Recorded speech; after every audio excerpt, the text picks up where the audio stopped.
Doctor બનો તો વિશ્વનો શ્રેષ્ઠ ડોક્ટર બનો, કોઈ ખેલાડી બનો તો વિશ્વનો શ્રેષ્ઠ ખેલાડી બનો. અને એમના માટે આ છોડતા શીખજો, બાકી કાંઈ નહીં બન્યો.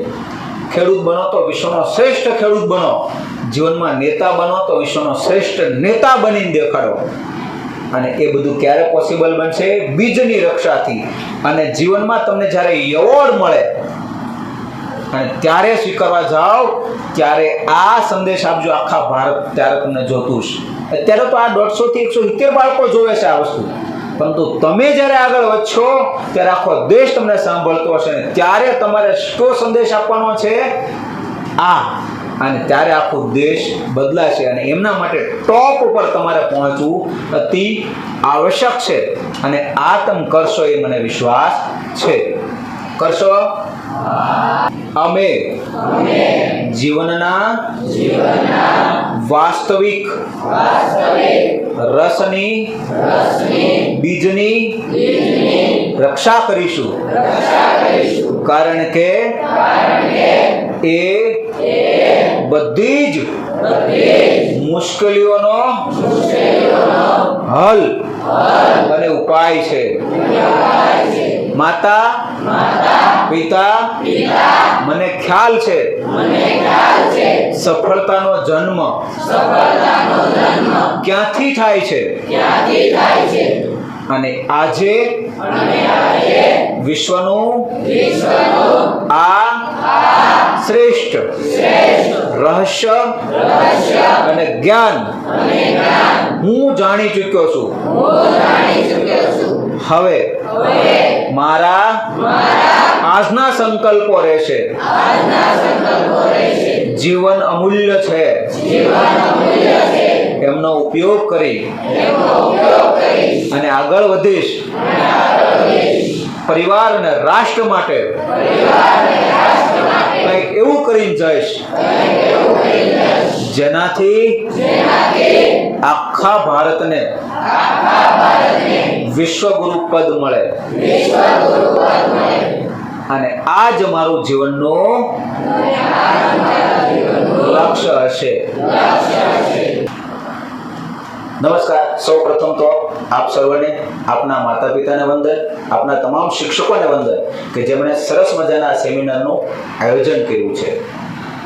બાળકો, આપણે ઇતિહાસના એ શિક્ષા યાત્રા સફર પર નીકળવાના છીએ આજે, કે જ્યાં આગળ સંસ્કાર, સભ્યતા, જ્ઞાન, વિજ્ઞાન, ચારિત્ર અને બ્રહ્મચર્યના પાઠો ભારતીય ગુરુકુળમાં પીરસવામાં આવતા હતા. પરંતુ આજે આપણે સૌ જાણીએ છીએ કે આ જ્ઞાન છે સંપૂર્ણ લુપ્ત થઈ ગયું છે. અને કોઈ જો પ્રયાસ પણ કરે ને તો પણ એને પકડીને બેસાડી દેવામાં આવે છે, કારણ કે એ ભારતની ઉર્જા અને ભવિષ્ય બંને છે. અને બીજા લોકો, વિદેશીઓ કે વિધર્મીઓ, આ સ્પષ્ટ રીતે જાણે છે કે ભારતીયોને આ જ્ઞાન ફરીવાર ક્યારેય ઉજાગર થવું ન જોઈએ. 400 વર્ષ પહેલા એક મેકલો નામનો વિદેશી શિક્ષક ભારતમાં આવ્યો હતો, જેમણે ભારતની આ શિક્ષા, ચારિત્ર, સંસ્કાર, સભ્યતાથી ભરેલી આખી શિક્ષા વ્યવસ્થાને બદલી નાખી છે. શા માટે? એમને ભારતને પરતંત્ર બનાવવો હતો. અને એમના માટે એમણે સૌપ્રથમ શું કર્યું? ભારતનું પરિભ્રમણ કર્યું. અને મહિનાઓ બાદ એ પોતાના ઇંગ્લેન્ડ દેશમાં જઈને રાણીને કહે છે કે ભારતને આપણે પરતંત્ર નહીં બનાવી શકીએ. એમનું કારણ પૂછ્યું તો એણે કીધું કે ત્યાં આગળ ગુરુકુળો છે કે જ્યાં આગળ વાસ્તવિક શિક્ષા અને ઉર્જા બંનેનું જ્ઞાન આપવામાં આવે છે. એટલે ભારતીયોના મસ્તિષ્કો, એમના શરીરો એટલા તંદુરસ્ત, એમના દિમાગ છે રાષ્ટ્રવાદ માટે એટલા ભરસક છે કે આપણે એમને ક્યારે હરાવી નહીં શકીએ.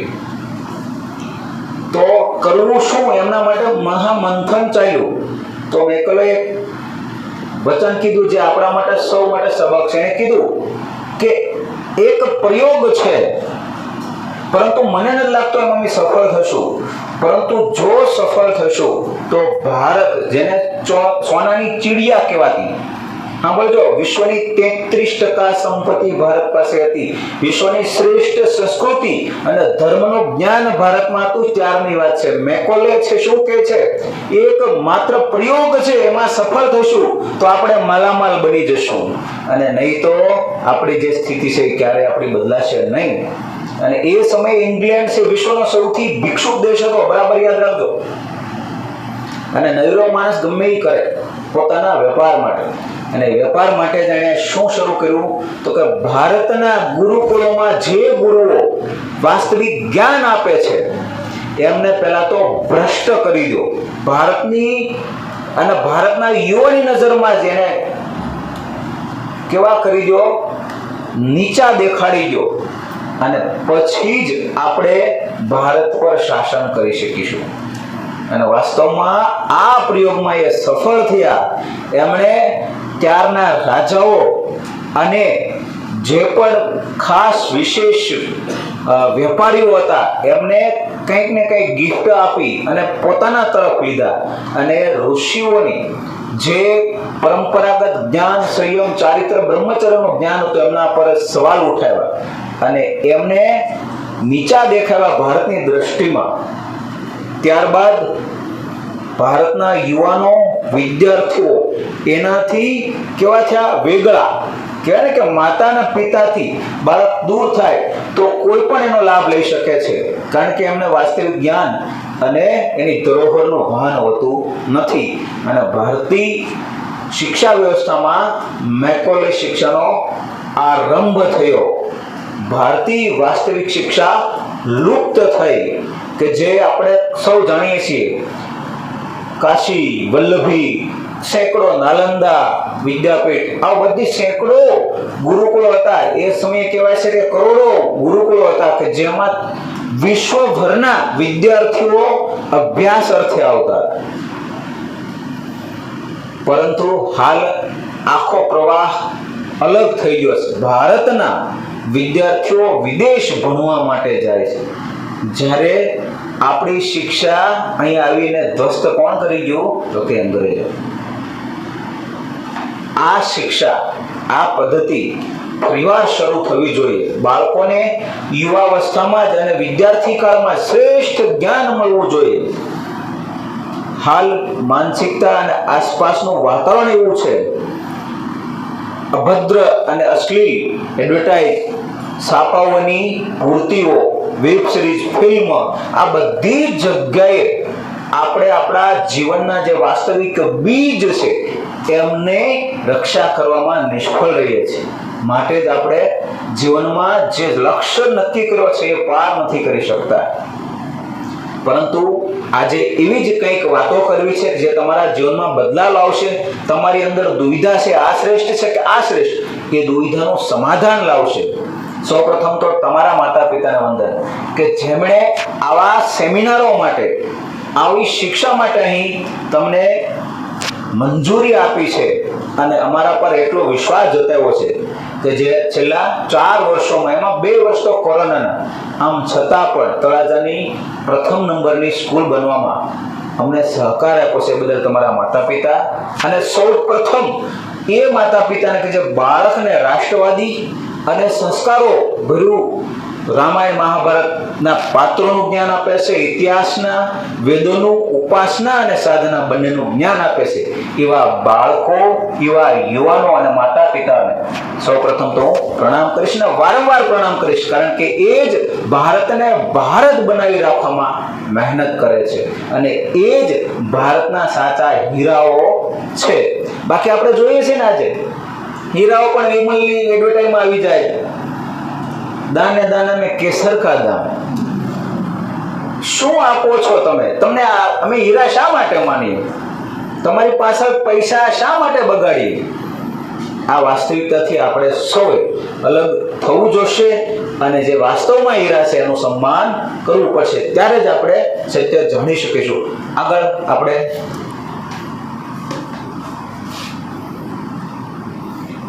કેટલાક વિડિયા જોવા છે કે જે તમને વાસ્તવિકતાનું જ્ઞાન આપી શકે.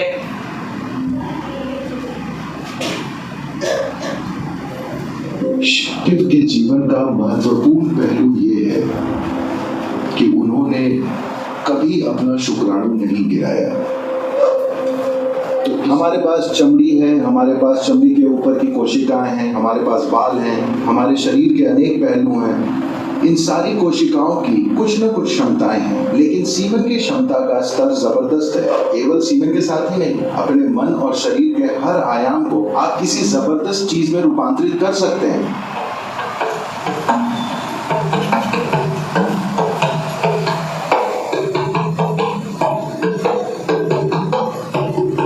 वीर यानी बहादुर या साहसी। वीर शब्द असल में वीर शब्द से बना है। वीर का अर्थ है शुक्राणु, यानी वो बीज जिससे मनुष्य का जन्म होता है।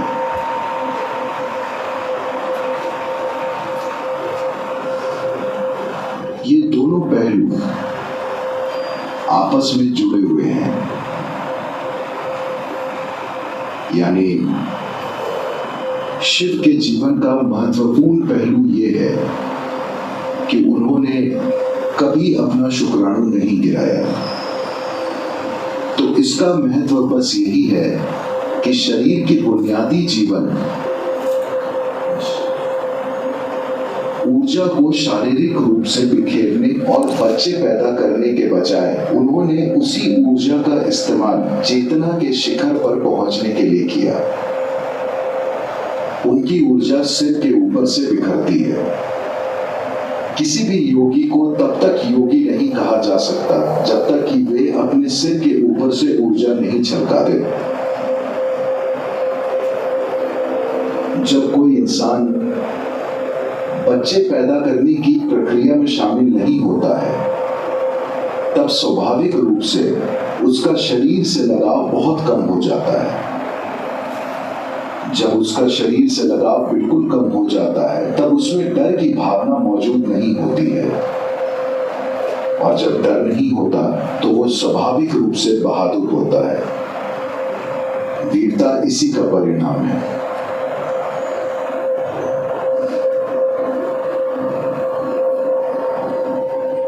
देखिए, आप जानते हैं कि आपकी शारीरिक मौजूदगी का आधार सीमन या वीर है। आप चाहे पुरुष हो या महिला, आपके शरीर को बनाने के लिए जिम्मेदार सामग्रियों का 50% ये है ना।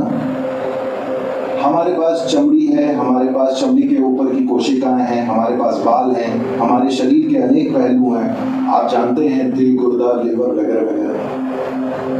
अपने आप में इन सारी कोशिकाओं की कुछ न कुछ क्षमताएं हैं, लेकिन सीमन की क्षमता का स्तर जबरदस्त है। ये एक पूरा नया जीवन बना सकता है। आज आप त्वचा की एक ऊपरी कोशिका को लेकर प्रयोगशाला में बहुत कुछ कर सकते हैं, और शायद हम आपका क्लोन भी बना दें। तो क्षमता यहाँ भी है, लेकिन इसका स्तर उन कोशिकाओं के स्तर जैसा नहीं है जिन्हें आप सीमन या वीर कह रहे हैं। So in the yogic culture, this is called as वीर।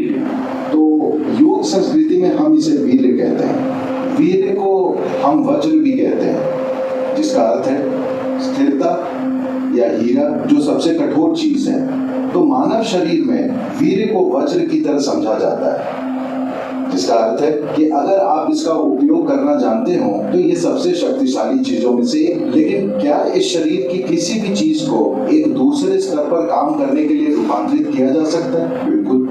ठीक ऐसा ही हर चीज के साथ होता है। केवल सीमन के साथ ही नहीं, अपने मन और शरीर के हर आयाम को आप किसी जबरदस्त चीज में रूपांतरित कर सकते हैं, या आप इसे साधारण बना सकते हैं, या आप इसे गंभीर समस्या में बदल सकते हैं। जीवन के हर पहलू को ऐसा ही जीवन के इस पहलू के साथ भी होता है। यही ऊर्जा, देखिए, लोग शाब्दिक अर्थ लेते हैं, लेकिन अगर आप किसी विशेष चीज जैसे त्वचा के ऊपर की कोशिका को पैदा करना चाहते हैं तो शरीर इस पर ऊर्जा खर्च करेगा। पर अगर आप सीमन की एक कोशिका को पैदा करना चाहते हैं तो शरीर बहुत अलग स्तर की ऊर्जा खर्च करेगा। इसे वैज्ञानिक रूप से सिद्ध किया जा सकता है। तो जब आप इसमें इतनी सारी ऊर्जा खर्च कर रहे हैं तो स्वाभाविक है कि इसमें एक क्षमता है, लेकिन क्या आप में उसे खोजने की काबिलियत है? क्या आप वो खोज करना जानते हैं? क्या ऐसा करने के लिए आपके पास साधना और मार्गदर्शन है? प्रश्न चिन्ह है।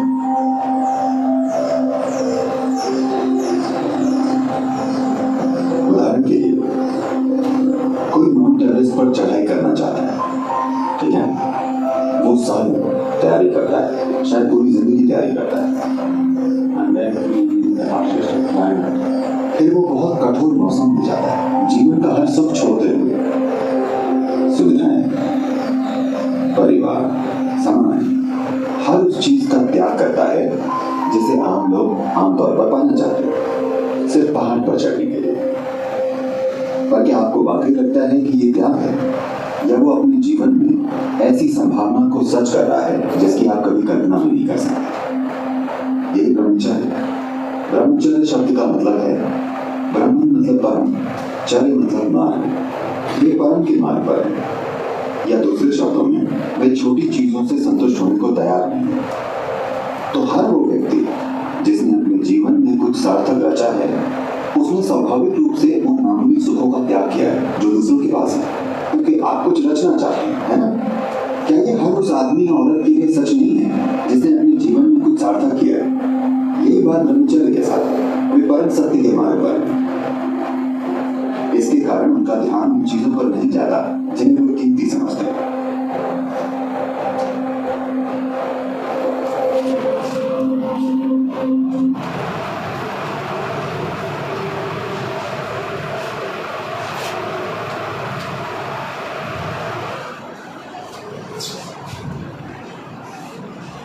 તમે જીવનની વાસ્તવિકતા સમજી કે એક વ્યક્તિ હિમાલય પર પહોંચવા માટે ઘણી બધી વસ્તુનો ત્યાગ કરે છે, તો તમારે સર્વોચ્ચ પદ પર ઉપસ્થિત થવું છે, કેટલી બધી વસ્તુ છોડવી પડશે? સંસાર, પરિવાર, મિત્રો, આપણા શોખ, ખોરાક, આ બધું છોડવું, અને જે જીવનમાં જેટલું છોડી શકે, ત્યાગ આપી શકે, એટલો જ એ મહાન બની શકે. અને સીધો સીધો આ અસર તમારા અભ્યાસમાં કોણ પડે છે? કોઈ વિદ્યાર્થી કલાકો સુધી અભ્યાસ કરે છે, યાદ નથી રહેતું, કારણ કે એમને બીજની રક્ષા કરવાનો રસ્તો બદલી નાખ્યો છે. જે દિમાગથી શરૂ થાય છે, અસમયે વાળ ખરવા,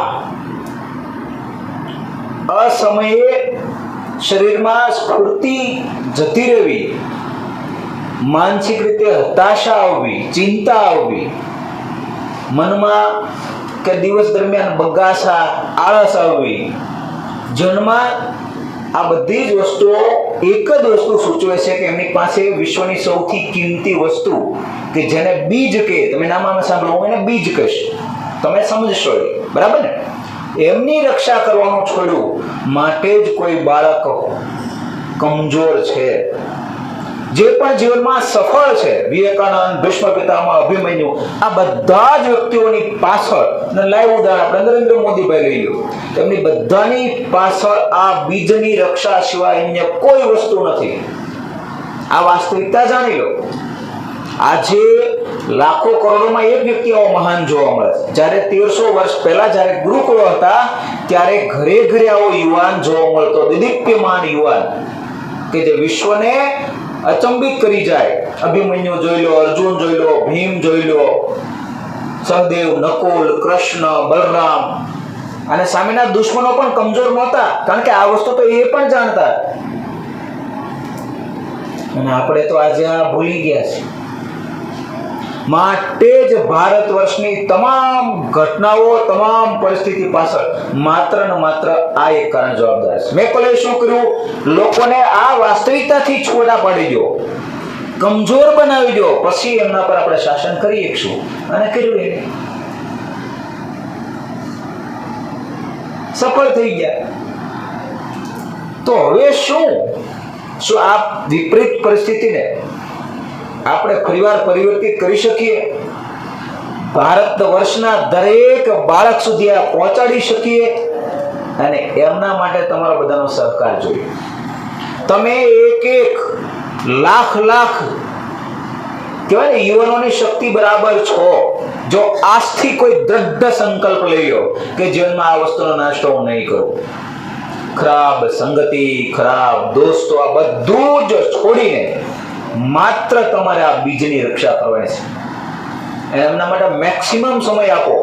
કોઈ સાયન્સનો બાળક ગુજરાતમાં ટોપ પર આવવા માંગે છે તો આજથી લઈને બોર્ડની પરીક્ષા સુધી આ એક વસ્તુનો બરાબર સુરક્ષા કરવાનો નિયમ લઈ લે.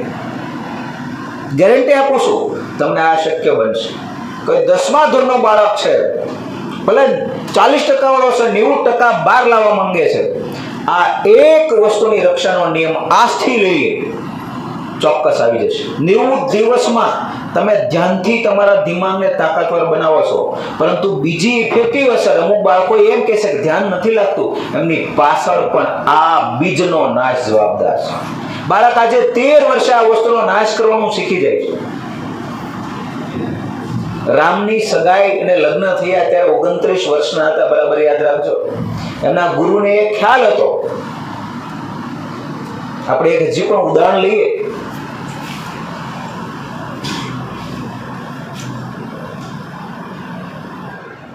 આ દારાસિંહ તમારી સમક્ષ છે, જેમણે હનુમાનનું પાત્ર ભજવ્યું હતું. આના જીવનની કહાની એ છે કે આ નાના બાળપણમાં હતા. ઘણીવાર બાળકો, જૂના બાળકો છે, એને કહાની સાંભળી છે મારા મુખેથી કે ખૂબ કમજોર હતા. એક બોડીગાર્ડે એમને ઢીકો માર્યો, મોઢામાંથી લોહી કાઢી નાખ્યું અને અભ્યાસ છોડવાની વાતો કરતો હતો. એમના માતા પિતાના ગુરુએ એમને ઉત્સાહ આપ્યો કે બેટા નહીં. અને એમના જે ગુરુની વાત સાચી લાગી, એમની પાસે વારંવાર જાય. ત્યારથી એમના શિક્ષકે એમને નિયમ લેવડાવ્યો. જે વસ્તુનો નિયમ તમને આજે હું લેવડાવી રહ્યો, અને વિશ્વનો સૌથી શક્તિશાળી એ બોડીગાર્ડ બની ગયો માત્ર આ નિયમથી. કેટલી બધી મોટી વાત છે ને. પાણીની જેમ વહાવી શકાય ને.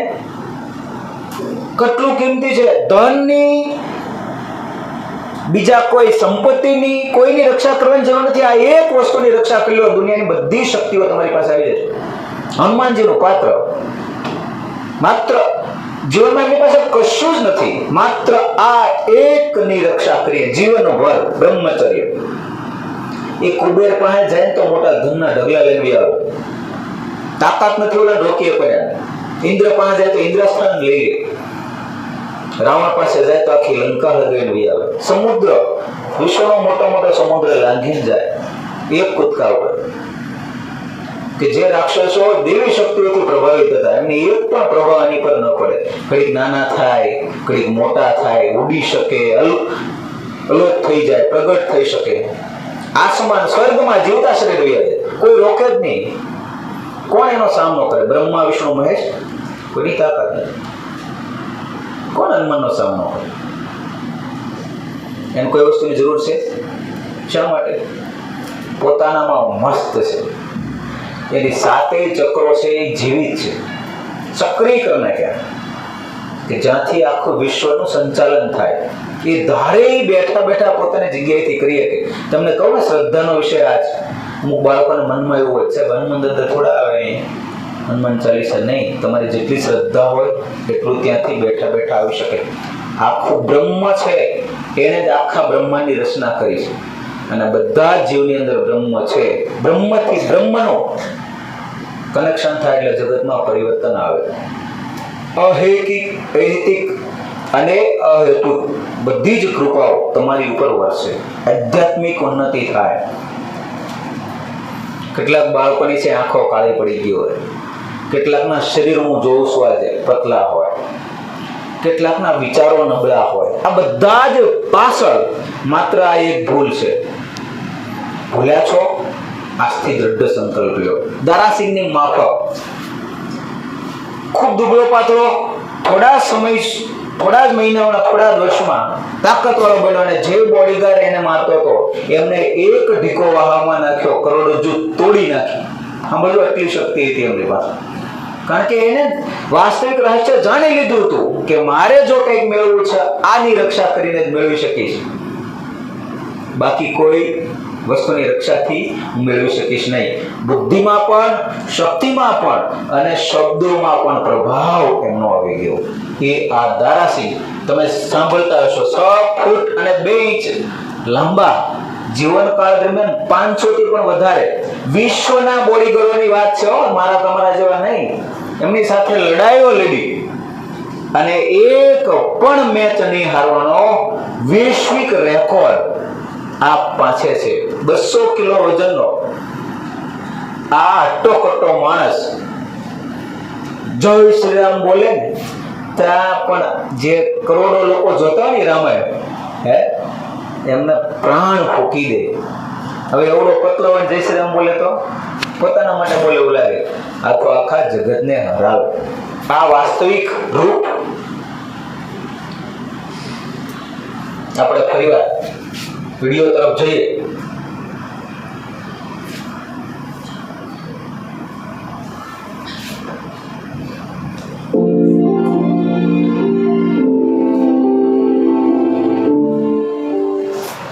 ब्रह्मचर्य का नाश वीर का नाश जीवन का नाश है.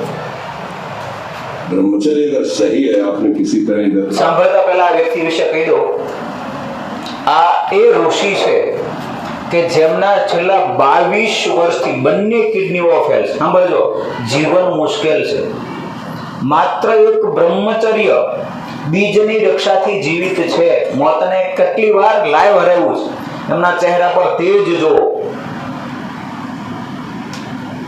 45 મિનિટ હાથ વગર માત્ર મસ્તક ઉપર એ શીર્ષાસન કરી શકતા હતા. છેલ્લા 22 વર્ષથી એમની કિડની ફેલ છે. કસરતની સંપૂર્ણ મનાઈ છે. તો એમણે ખોરાક ઉપર એટલું નિયંત્રણ કરી નાખ્યું કે એને કસરતની ખૂબ આવશ્યકતા ઓછી થઈ. પ્રાણાયામ કરે છે. આટલો સંયમી જીવન, એનો સંદેશ છે. વિરાટ કોહલી હમણાં છેલ્લા 2 વર્ષ પહેલા ખૂબ ફ્લોપ હતો, તમને ખબર છે. એમની પત્ની અને એ બંને આમના શરણે ગયા પછી એમના બેટિંગમાં ફેર પડ્યો. શું જ્ઞાન આપ્યું એને? શું જ્ઞાન આપ્યું? એક જ. એનો વિડીયો પણ દેખાડી સમય આવશે તમને.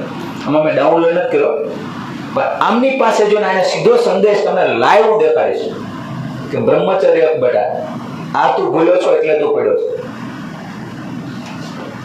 કેટલી મોટી સિમ્પલ વાત કરી દીધી. અને આપણા હીરાઓ શું કરે છે? ફિલ્મોમાં ગીત ગાઈને આપણે કઈ બાજુ દોરી જાય છે? ખરાબ વસ્તુ તરફ દોરે છે ને, અને મન આપણું માની લે છે.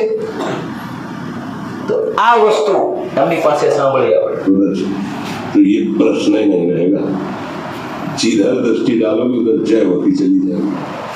आजकल के बच्चे नौजवान इसको मनोरंजन समझते हैं और उनको सलाह भी ऐसी मिलती है. हम जैसे बोल रहे हैं ब्रह्मचर्य के लिए, डॉक्टर और आपको जो सांसारिक प्रोत्साहन देने वाले हैं वो आपको सलाह देंगे. हमें तो अंग्रेजी को शब्द नहीं याद है. फ्रस्ट्रेशन है, फ्रस्ट्रेशन. हाँ, अब यही जो स्टेशन पे है, गाड़ी स्टेशन से अलग कर दो तो बोले तुम बहुत शांत हो जाओगे और फिर अपने काम में देखो. कैसा उपदेश दिया जा रहा है युवा. तो ये जो कमियां है ना, ये कोई उद नहीं है. जैसे लोग कहते हैं ना, पता नहीं कौन ऐसा कुछ नहीं है, गंदी आदतें हैं. इन पर संयम का आप समझ स्वीकार करते हो हमारी बात, किसमें आपको संशय है? हाँ, तो आप देखो, हम आज ही सत्संग बोल रहे थे, हमारे रक्त का स्वभाव है ऐसे जैसे कट जाए ना, उसका स्वभाव थोड़ी देर में गाढ़ा होने की कोशिश करेगा. यदि कहीं फ्लू वाली नस कट गई तब तो आपको डॉक्टरी की जरूरत है. और ऐसे कहीं त्वचा में ऐसे उसका स्वभाव गाढ़ा हो जाना, वो थोड़ी ही देर में वो अपने आप को बांध लेगा, क्योंकि रक्त का एक स्वभाव होता है. अगर वो बाहर किसी तरह भी आया तो ठंडा होकर गाढ़ा हो जाएगा, वो रोक लेगा. इसकी आखिरी परिणति है वीर. वो स्वयं से नहीं निकलता, वो इससे भी गाढ़ी वस्तु है, वो घर्षण से निकलता है. अगर आप उसको गर्म न करें चिंतन के द्वारा, क्रिया के द्वारा, और जब हम उसको तो फिर प्राय इस पर बच्चे ध्यान नहीं देते कि कोई मार दिया. और परिणाम क्या होता है कि वो संसार में जिसे डिप्रेशन कहते हैं, मानसिक रोग से ग्रसित हो जाते हैं. क्योंकि इसका परिणाम यही है, या तो आपको प्रमाद और आलस युक्त होकर समाज से अलग पड़ा रहना पड़ेगा, या फिर आखिरी आत्महत्या करने ऐसी सलाह आपका मन देगा, ऐसी स्थिति में पहुंचा देगा. इसलिए हमें लगता है जब तक ब्याह न हो तब तक ब्रह्मचर्य से और ब्याह भी हो जाए तो संयम से रहे। ये जीवनी शक्ति है, किसी के साथ खिलवाड़ नहीं करना चाहिए। पढ़ाई लिखाई वो कैसे तुम्हें बताएं? अभी आप छेड़ना मत। जैसे लोग कहते हैं ना, मैं बहुत परेशान हूँ, कुछ करता नहीं, ऐसा हो जाता है वैसा हो जाता है, तो आपको बता रक्त का स्वभाव है जैसे, तो इसकी आखिरी परिणति है वो भी, उसका स्वभाव नहीं है बहना, उसका स्वभाव ऐसा है, उसको जब तक ताप नहीं लगेगा तब तक वो बाहर नहीं हो सकता। आपने गलत अभ्यास किया, माना 2-4 महीने 5 महीने अपने अभ्यास को पतित होगा, लेकिन आप छोड़िए, उसका चिंतन छोड़िए, उसकी क्रिया छोड़िए, अपने आप को समझिए। जैसे रक्त है, आप 1 महीने में देना शुरू करो, जो देने का नियत कितना 100-200 ग्राम 500 ग्राम जो भी दिए आए 300 जो भी आप दीजिए, हर महीने तैयार हो जाएगा। आप ना दीजिए तो आपके शरीर को अभ्यास हो जाएगा, आप दीजिए तो शरीर को अभ्यास हो जाएगा। तो शरीर थोड़ी अगर आप बारीक रोज 300 तो फिर क्या होगा? बारीक थोड़ी अमल। समझ रहे हैं? अरे शरीर की क्षमता है, डॉक्टर जब देखते हैं तुम्हारी क्षमता नहीं, तुम नहीं चलिए, क्योंकि अगर निकाल लोगे क्षमता नहीं तो उसकी हानि हो जाएगी। हाँ तुम्हारी क्षमता है, तुम्हारे अंग ठीक है, तुम स्वस्थ हो, महीने में शायद जो समय अवधि सोचो, रक्त की आखिरी परिणति वो है भी। आप क्या कर रहे हैं? रोज कई बार શું સમજાવે છે ખ્યાલ આવ્યો? તમે જે ખોરાક ખાઓ છો એમાંથી 30 દિવસે આ બીજ બને છે, 30 દિવસે, અને એમની રક્ષા થાય। આપણે 11 ઉપવાસ આ બધું કહીએ છીએ ને, એ ઉપવાસ કરો એટલે એનું રૂપાંતરણ આ બીજમાંથી ઓજમાં બને, અને એ ઓજ છે એ તમારા મસ્તિષ્કનું તેજ છે। આપણે જોઈએ ને કે જે વીર મહાત્માઓ થઈ ગયા છે એ બધાના ચહેરાઓ મસ્તિષ્કમાં એક આભા હોય છે, અને એ આભા એ આ ઓજ છે। તો આપણે શું કરીએ છીએ? એક જ ભૂલ, મનમાં આવે એટલી વાર ખાઈ લો, એટલે એક રાસાયણિક પ્રક્રિયા થઈ ગઈ, બરાબર? અને એમને ક્યારે આપણે સમય નથી આપ્યો। તમને સાહેબ છે એ પીડીઆર લે, પછી શું આપે? સમય રીડિંગ નો આપે। તમે ભણી લીધું, સમજી લીધું છે જી, પણ એને કંઠસ્થ કરવાનું બાકી છે ને, એ કંઠસ્થ કરો છો, બરાબર? પછી એની ટેસ્ટ લે અને એમાંથી પરિણામ બને। તો આ માફક છે, તમે ખાવ છો એમાંથી થોડા દિવસોમાં રક્ત બને છે, અને રક્તમાંથી થોડા દિવસમાં આ બીજ બને, અને બીજને ઉપવાસ દ્વારા ઓજમાં બદલી શકાય। જો એનો નાશ થઈ જશે, જો તમે એને ઓજમાં ઉપવાસમાં નથી ફેરવતા, તો ઉપવાસ નહીં કરો તો નાશ થશે। એટલે દર 15 દિવસે એકવાર સદંતર ઉપવાસ કરો। 11ના દિવસે આ જ સૌથી મોટી શિક્ષા છે આખા બ્રહ્માંડમાં। એ દિવસે કોઈ પણ પ્રાણીને ખરેખર જો, અને માણસને તો ખાસ, કોઈ પણ અનાજની કે ખોરાકની આવશ્યકતા નથી। અને જો કોઈથી ન રહેવાતું હોય તો એ ફ્રૂટ ખાઈને રહી શકે, પરંતુ એ 11ના દિવસે ઉપવાસ કરશે, ભૂખ્યો રહેશે, તો એ ઓજમાં બદલી જશે। અને એ ઓજમાં બદલ્યા બાદ તમે 11ને દિવસે ઉપવાસ કર્યા બાદ તમને એમના વળતા દિવસે જોજો તાજગીનો જે અનુભવ થાય ને, તમને દિવ્યતાનો અનુભવ થાય ને, એ અલૌકિક છે, સૌથી શ્રેષ્ઠ છે। આ કરો એમ કે છે। રક્તની આખરી પરિણતિ મતલબ છેલ્લે શું બને છે? તો કે બીજ બને છે। બીજની રક્ષા જ જીવનની રક્ષા છે। બાકી આ જગતમાં તમારે કાંઈ મેળવવાની જરૂર નથી। જેમની પાસે આની રક્ષા થશે એમની પાસે ધન આવશે, સન્માન આવશે, સફળતા આવશે। એક વ્યક્તિ 50 વ્યક્તિઓને હરાવી શકે, સ્વાભાવિક છે, કારણ કે એ 50 વ્યક્તિઓ નથી કર્યું, આ એકલો કરે છે। એટલું સેવિંગ આ એકલો કરે છે, સમજાય છે? ઓલાને 50 વ્યક્તિઓ જેટલું યાદ નથી રાખતા એટલું આ યાદ રાખે છે। શું કરવા? જેની રક્ષા કરવાની તેણે કરી લીધી છે।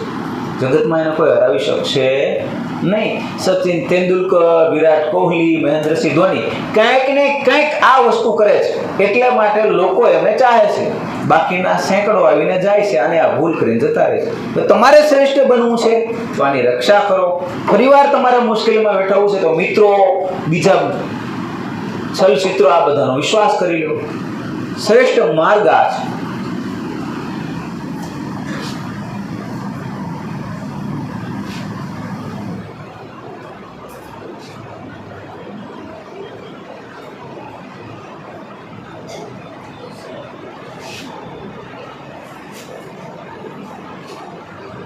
હવે આ 7 ચક્રો એમના વિશે જ્ઞાન મેળવ્યું. ऐसे ऋषि मुनियों के बारे में पढ़ा देखा या सुना होगा जिनके पास अद्भुत एवं अलौकिक शक्तियां थी जो आम इंसान की समझ से परे है। ऐसे में आपके जहन में ये सवाल अवश्य आया होगा कि आखिर उनके पास ऐसा क्या था कि उन्हें सुख और दुख बराबर लगता था। वो किसी को वरदान भी देते थे तो वो सच हो जाता था और श्राप देते थे तो मित्रों बता दें कि दरअसल वो अपनी कुंडली जागृत कर लेते थे। जी हाँ, यानी कि अपने 7 चक्रों को, जिसके बाद एक साधारण मनुष्य के भीतर असाधारण शक्तियां आ जाती हैं और वो एक आम इंसान नहीं रहता बल्कि एक दिव्य पुरुष बन जाता है। तो आइए मिलकर जानते हैं इन 7 चक्रों के बारे में और शुरू करते हैं आज का ये खास वीडियो। नमस्कार और स्वागत है आप सभी का द डिवाइन टेल्स पर एक बार फिर। मित्रों, योग शास्त्र में जिन 7 चक्रों के बारे में बताया गया है वो इस प्रकार है। पहला है मूलाधार चक्र। ये शरीर का पहला चक्र है। ये नाभि के नीचे स्थित होता है और इसे आधार चक्र माना गया है। 99.9% लोगों की चेतना इसी चक्र पर अटकी रहती है। मूलाधार चक्र वो है जो भोजन और नींद के लिए तरसाता है और अगर आपने सही तरीके से इस चक्र में जागरूकता पैदा करी तो आप इन चीजों से पूरी तरह से मुक्त भी हो सकते हैं। इस चक्र को મૂલાધાર ચક્ર એ છે કે જેમના પર તમારો સંયમ પ્રાપ્ત કરી લીધો તો તમારે વગર ખોરાકે માત્ર અલ્પ ખોરાકે તમે મહિનામાં વર્ષો જીવી શકો છો. એટલું જ નહીં, જીવનમાં તમારે માત્ર 2 થી 3 કલાક ખાલી સૂશો ને તો પણ ચાલશે. આટલી સ્ફૂર્તિથી કામ કરી શકશો. આપણે શું કરીએ છીએ, મનમાં એટલું ખાઈ લઈએ છીએ અને એ ખોરાક આપણા માટે આળસ બની જાય છે. આ પાકી વસ્તુ છે. જેમ ગાડીમાં ખરાબ પેટ્રોલ નાખી દઈએ છીએ અને ગાડી છે એમની એવરેજ એ જ તોડી નાખે તો આપણી એવરેજ આ જ તોડી નાખે. આગળ પણ એ આવશે. नृत्य करने के लिए भोग संभोग और निद्रा पर संयम रखना होता है। आपने कई लोगों को देखा होगा जो 100 वर्ष तक जी लेते हैं। दरअसल वे लोग मूलाधार चक्र को जागृत करने वाले लोग होते हैं और अगर आपका ये भाव जागृत हो गया तो आपके अंदर वीरता का भाव आ जाएगा और वैसे भी सिद्धियां प्राप्त करने के लिए निर्भय होना बहुत जरूरी है। दूसरा है स्वादिष्ठान चक्र। ये चक्र जननेंद्रिय से 4 अंगुली ऊपर स्थित होता है। अगर आपकी ऊर्जा इस चक्र में सक्रिय है तो आपके जीवन में मौज मस्ती एवं मनोरंजन की प्रधानता होगी। आप भौतिक सुखों का भरपूर मजा लेने की फिराक में रहेंगे और आप जीवन में हर चीज का लुत्फ उठाएंगे। दर्शकों, जीवन में मनोरंजन जरूरी है लेकिन मनोरंजन की आदत नहीं, क्योंकि आवश्यकता से अधिक मनोरंजन व्यक्ति की चेतना को काफी प्रभावित करता है। फिल्म सच्ची नहीं होगी लेकिन उससे जुड़कर आप जो महसूस करते हैं वो कुछ वक्त के लिए आपको सच ही लगने लगता है, जिसका मतलब होता है कि आप उस फिल्म में पूरी तरह डूब गए थे। और मित्रों, जो इंसान इस चक्र को जागृत कर लेता है उसके अंदर से क्रूरता, प्रमाण यानी कि फालतू की बहस में उलझना, अवज्ञा यानी कि बड़ों की आज्ञा को न मानना और अविश्वास जैसे दुर्गुणों का नाश हो जाता है। तीसरा, એને પોતાના ઉપર જ એટલો વિશ્વાસ થઈ જાય, બીજા ઉપર ક્રોધ અવિશ્વાસ કરવો પડે નહીં. ખબર છે ગમે એ બાજી પલટી જાય તો પાછે આવી જશે એટલે છેલ્લે ઓલો બેઠો 7 નંબર આવીને જીતાડી દે મેં થાય ને. તો આ બધી વસ્તુ આપણે જીવનમાં ઉતારીએ. नाभि के मूल में स्थित रक्त वर्ण का ये चक्र शरीर के अंतर्गत आने वाला मणिपूरक नामक तीसरा चक्र है। इस चक्र में सभी नाड़ियां मिलती है और फिर बढ़ जाती है। जिस व्यक्ति की चेतना या फिर ऊर्जा यहाँ एकत्रित है उस पर काम करने की एक अजीब सी धुन सवार रहती है। ऐसे लोगों को कर्मयोगी कहा जाता है। ये लोग दुनिया का हर कार्य करने के लिए हमेशा तत्पर रहते हैं। मित्रों, जो लोग मार्शल आर्ट का अभ्यास करते हैं उनको इस चक्र के बारे में अच्छे से पता होता है। वो जानते हैं कि उनके लिए मणिपुर का चक्र को करने कितना महत्वपूर्ण है। इस चक्र के सक्रिय होने से लज्जा, मोह, घृणा आदि दुर्गुण भी समाप्त हो जाते हैं। चौथा है अनाहत चक्र।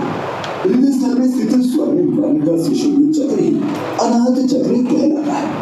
अगर आपकी ऊर्जा अनाहत में सक्रिय है तो आप एक सृजनशील व्यक्ति हैं। हर क्षण आप कुछ न कुछ नया रचने की सोचते हैं। मतलब कि आपका मन रचनात्मक कार्य में खूब रहता हो। आप बड़े चित्रकार, महान कवि और एक कहानीकार बन सकते हैं। और यही अगर कोई व्यक्ति अनाहत पर महारत हासिल कर लेता है तो वह अलग अलग की ध्वनियां सुनने में भी सक्षम हो जाता है। हालांकि अब ऐसे लोग हैं जिन्होंने अनाहत चक्र पर महारत हासिल की हो दुर्लभ ही देखने को मिलती है। मित्रों, पांचवा है विशुद्ध चक्र। यह हमारे शरीर में गले के ऊपरी भाग और हमारे स्वर यंत्र के केंद्र में स्थित होता है। कंठ में सरस्वती का स्थान माना गया है जहाँ विशुद्ध चक्र है। सामान्य तौर पर यदि आपकी ऊर्जा इस चक्र के आसपास एकत्रित हो तो आप अति शक्तिशाली होंगे। कंठ में संयम रखें और ध्यान लगाने से ये चक्र जागृत होने लगता है और इसके जागृत होने पर 16 कला और 16 विभूतियों का ज्ञान हो जाता है। इतना ही नहीं, जो इंसान इस चक्र को जागृत कर लेता है वो अपनी भूख प्यास को रोक सकता है और उसको वाणी की सिद्धि प्राप्त हो जाती है। आज्ञा चक्र। अगर आपकी ऊर्जा आज्ञा में सक्रिय है या फिर आज्ञा तक अगर आप पहुंच गए हैं तो इसका मतलब है कि भौतिक स्तर पर आपने सिद्धि पा ली है। भौतिक सिद्धि आपको शांति देती है।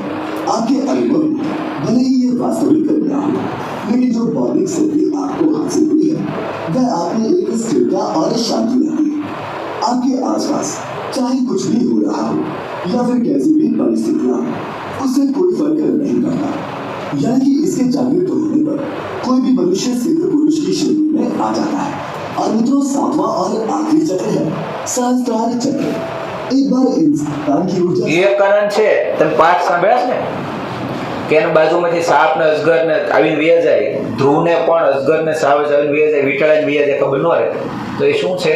આજ્ઞા ચક્ર ઉપર એ સ્થિર થઈ જાય એટલે બાજુની કોઈ પરિસ્થિતિને ખ્યાલ હોતો નથી। सहस्त्रार तक पहुंच जाती है तो वो आनंद में झूमता है। अगर आप बिना किसी कारण आनंद में झूमते हैं तो इसका मतलब है कि आपकी ऊर्जा उस चरम शिखर को छू लिया है। इसको जागृत कर लेने का अर्थ हुआ कि आप जीवित मोक्ष की स्थिति में पहुंच चुके हैं, क्योंकि हमारी शारीरिक संरचना विद्युत और जैवीय विद्युत से मिलकर बनी है। और अगर आपने इसे जागृत कर लिया तो समझिए मोक्ष का द्वार आपके लिए खुल गया है। હવે તમે જોયો ને, કંઠ પાસે આવેલા, પછી અહીંયા આવેલા, આ બધા જુદા જુદા ચક્રો છે એની જ સ્કિલ બને છે। કંઠની જરાક એવી સમજ આવી જાય તો એ આખા જગતને પોતાના ગીતથી ધ્રુજાવે ધ્રુજાવે ને। 1 કલાકના 1.5 લાખ લે છે। સંપૂર્ણ સમજ આવી જાય તો નરસિંહ મહેતાની જેમ અવાજ બેસુરો હોવા છતાં પવન છે રોકાઈ જાય, વરસાદ આવવા મળે, તાપની રાગ છેડે તો તાપ થઈ જાય, કૃષ્ણનો રાગ છેડે તો કૃષ્ણને આવવું પડે। તો આ આટલી શક્તિશાળી શરીર મળ્યું છે ને આપણે એમ શું કરીએ? બાંધવામાં, ઈર્ષામાં, રાગ દ્વેષમાં બાજોળો શું કરે છે આ બધી વસ્તુમાં ફસાઈ ગયા છે। બાજોળો શું કરે છે એનાથી શું ફરક પડે? તેમના માટે આજ્ઞા ચક્ર છે, એમાં પર ધ્યાન કરો। બાજોળો હું વિચારે છે, હું બોલે છે, શું ફરક પડે? બાજોળાને બોલવા દો ને, તમે દડો નાખો છો બરાબર, ભીત દડો લેતી નથી તે ક્યાં આવે પાછો? આપણા પર જ આવે ને। તો કોઈ વસ્તુનો કોઈ અભાવ લ્યો જ નહીં, કોઈ ગાળ દે, આ દે, બીજાના કાન ભંગણી કરે એટલે આપણામાં આજ્ઞા ચક્ર અથવા તો શાંતિ ના હોય એટલે આપણે આમ થાય ઓલા મારી એ વાત કરી, એને આમ કર્યું એટલે આપણું કામ ભૂલીને આપણે એની ઈર્ષામાં પડી જઈએ। એને એનું કામ કરવા દે, શું ફરક પડે? અત્યાર સુધી કેટલાય તમારી વાત કરી, કેટલાય ઈર્ષા કરી, શું ફરક પડ્યો તમને? તમારા માર્ક્સ બનવાનો છે, તમારું પરિણામ બનવાનો છે। સામેવાળો શું વિચારે છે એની પરથી તમે આઉટ થવાના છો, એની પરથી તમે હારવાના છો નહીં। તમે શું વિચારો છો એના પરથી તમારું પરિણામ છે। તો તમે શું ઈચ્છો છો એ તમને નક્કી કરો। બાજુવાળાને કહેવાય છે ને, કેટલાક દિવસ બોલશે, તમારી સફળતાથી અંજાઈને એ તમારો ગુલામ બની જશે। તો આ જુદી જુદી સ્કિલ છે એ માત્ર આજ્ઞા ચક્રની એક ખાલી માત્ર ભનક છે, એનું વાસ્તવિક જ્ઞાન આવી જાય તો વાત પૂરી થઈ જાય। બરાબર સમજાય છે?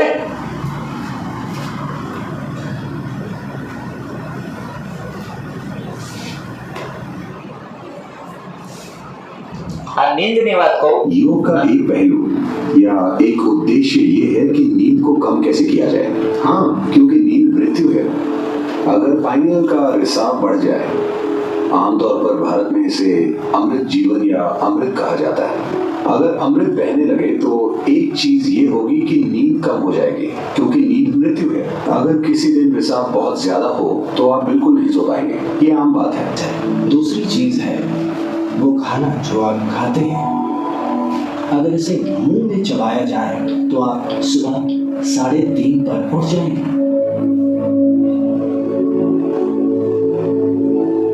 तो आसान तरीका है कि आप शून्य मेडिटेशन में दीक्षित हो जाएं।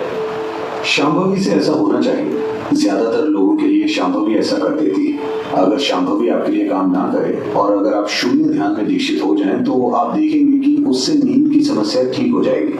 अगर नींद की कोई समस्या है तो हाँ, क्योंकि नींद मृत्यु है। हर दिन लोग मरते हैं, 6 घंटे, 8 घंटे या 4 घंटे। आप क्या चुनेंगे, कम मृत्यु या ज्यादा मृत्यु? हर दिन कम मृत्यु अच्छी है ना? सिर्फ जब इससे सेहत की समस्याएं हो रही हो, आप परेशान हो तब।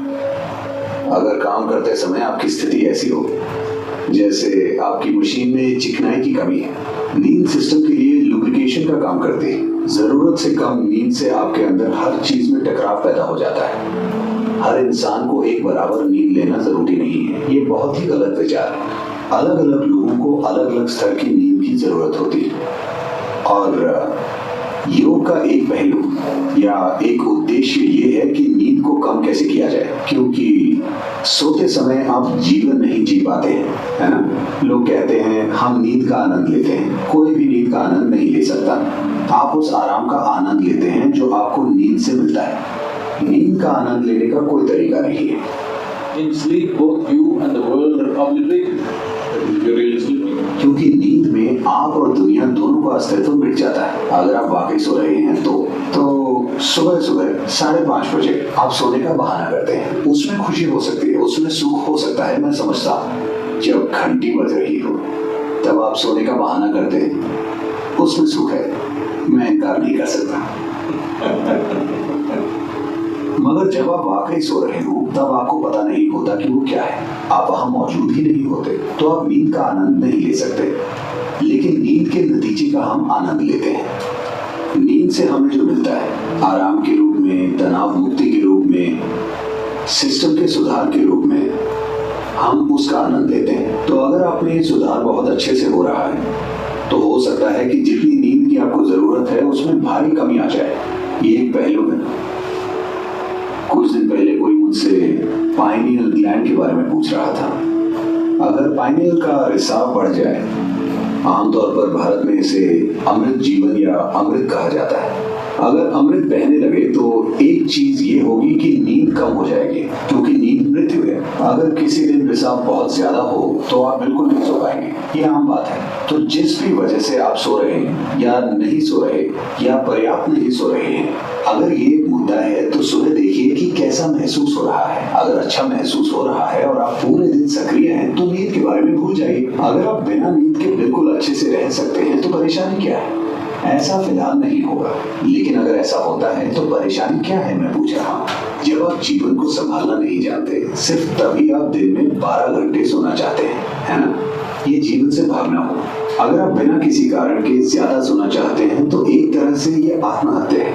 आपको आराम की जरूरत है और आप सोते हैं तो ये ठीक है। शरीर आराम चाहता है। आप किसी खास शारीरिक परेशानी से गुजर रहे हैं, आपने गौर किया है कि आप ठीक नहीं हो। जब आप ठीक नहीं होते आप सामान्य से बहुत ज्यादा सोते हैं, है ना? क्योंकि शरीर में कुछ ऐसा हो रहा है जिससे दूसरे कामों के लिए पर्याप्त ऊर्जा नहीं बचती है। शरीर आराम चाहता है, ये पहली चीज है। दूसरी चीज है वो खाना जो आप खाते हैं।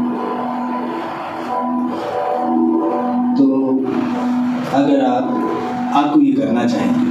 आमतौर पर जो लोग योग के मार्ग पर हैं उनके लिए आप जानते हैं क्या कहा जाता है, आपको सिर्फ 24 कौर ही खाने चाहिए। ये मैं सबके लिए नहीं कह रहा हूँ। अगर आप गौर कर रहे हैं कि आपको दिन भर नींद आती है तो आप केवल 24 कौर खाएं, यानी 24 बार मुंह में कौर खाएं। 24 क्यों? मैं अभी उस संख्या की बात नहीं करूँगा, पर उसके पीछे एक विज्ञान है। आप 24 कौर ही खाइए। मुंह भरने का मतलब ये नहीं है।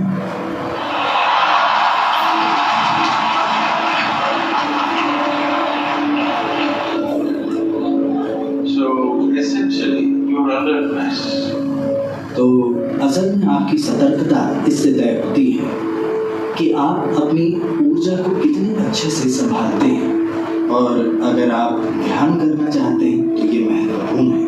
15 मिनट शून्य ध्यान नहीं। अगर आप अपनी जीवन प्रक्रिया में ध्यानमय होना चाहते हैं तो ये सतर्कता केवल मन की सतर्कता नहीं, आपकी ऊर्जा की सतर्कता, आपकी ऊर्जा भी सतर्क हो। इसे सतर्क रखने के लिए ही आप साधना कर रहे हैं, तो इसकी मदद के लिए आप 24 कौर ही खाते हैं। अब अगर आप 24 कौर खाएं, सामान्य साइज की कौर, तो आप देखेंगे कि आप सुबह 3:30 पर उठ जाएंगे।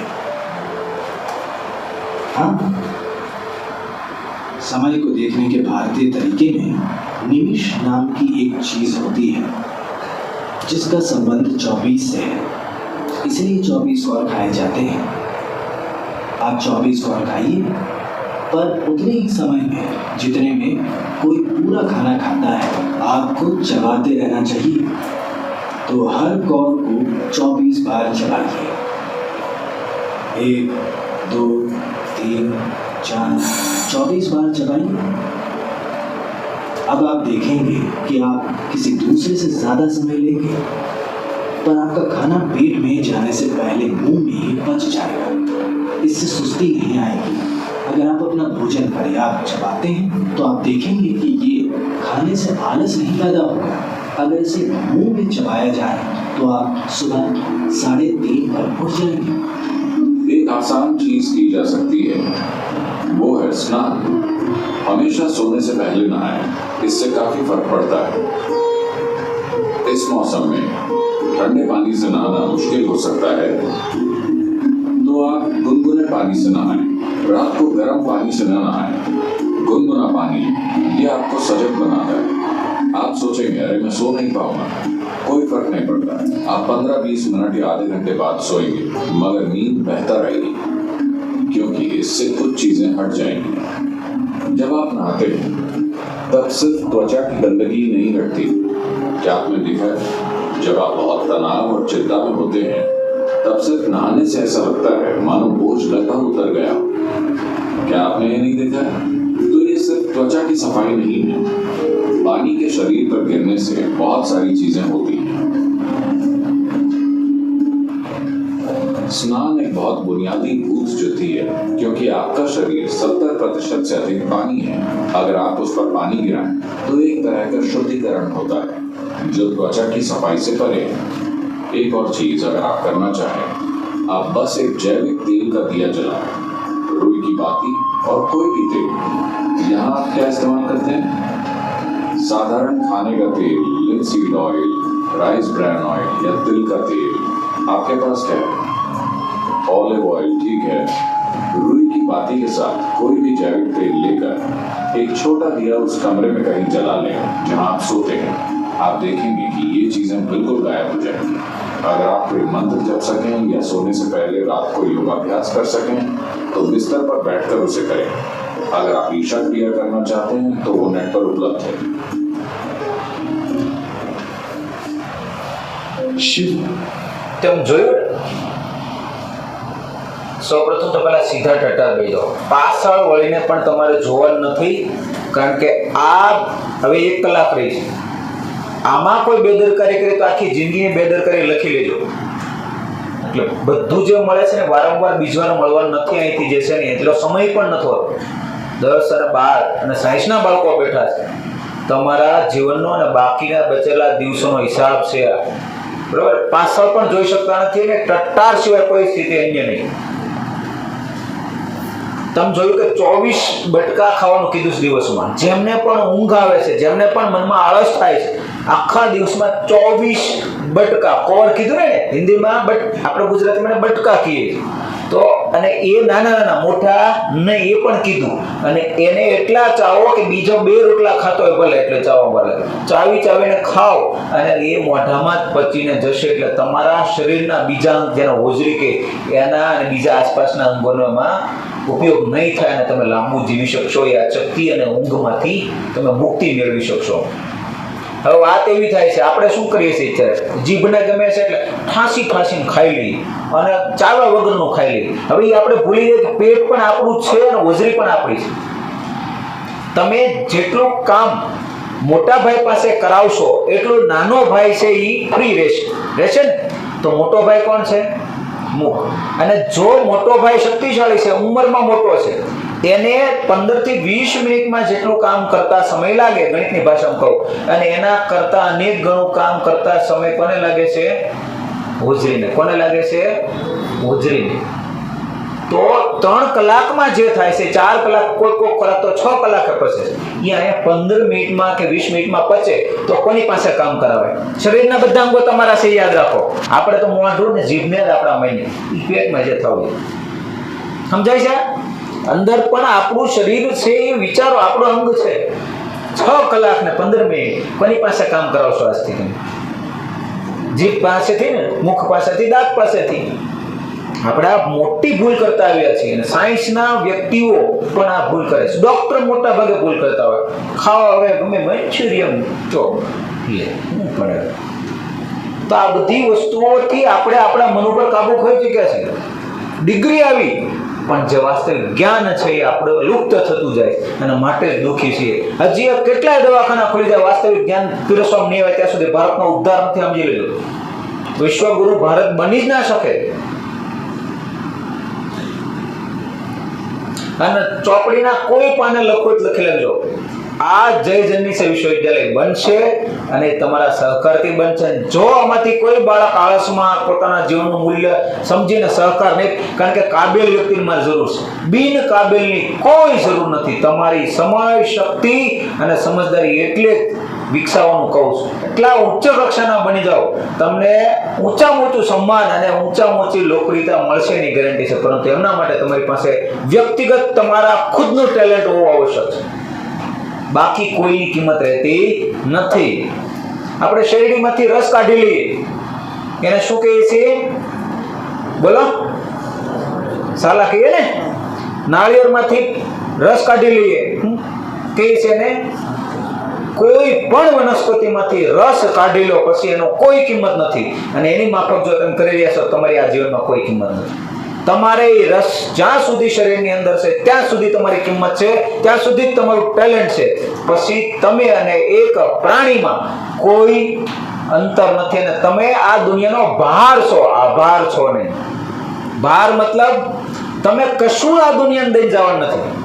જો તમે આ બીજની રક્ષા કરી તો દુનિયાને તમે એ દઈ જશો કે જે એક વ્યક્તિ 39 વર્ષમાં દઈ ગયો, કે તમે દઈ શકશો, અને યુગોનું જ્ઞાન તમે આપી શકશો. તો આ આપણે જોયું ખોરાક, ઊંઘ બાબત. આપણે આગળ ચાલીએ. આ ચક્રો વિશેનું જ્ઞાન આપણે મેળવ્યું. જો બીજ શરીરમાંથી નીકળવું ન જોઈએ, એ બીજ વગર શરીરના તમામ અંગો છે એ વ્યર્થ છે.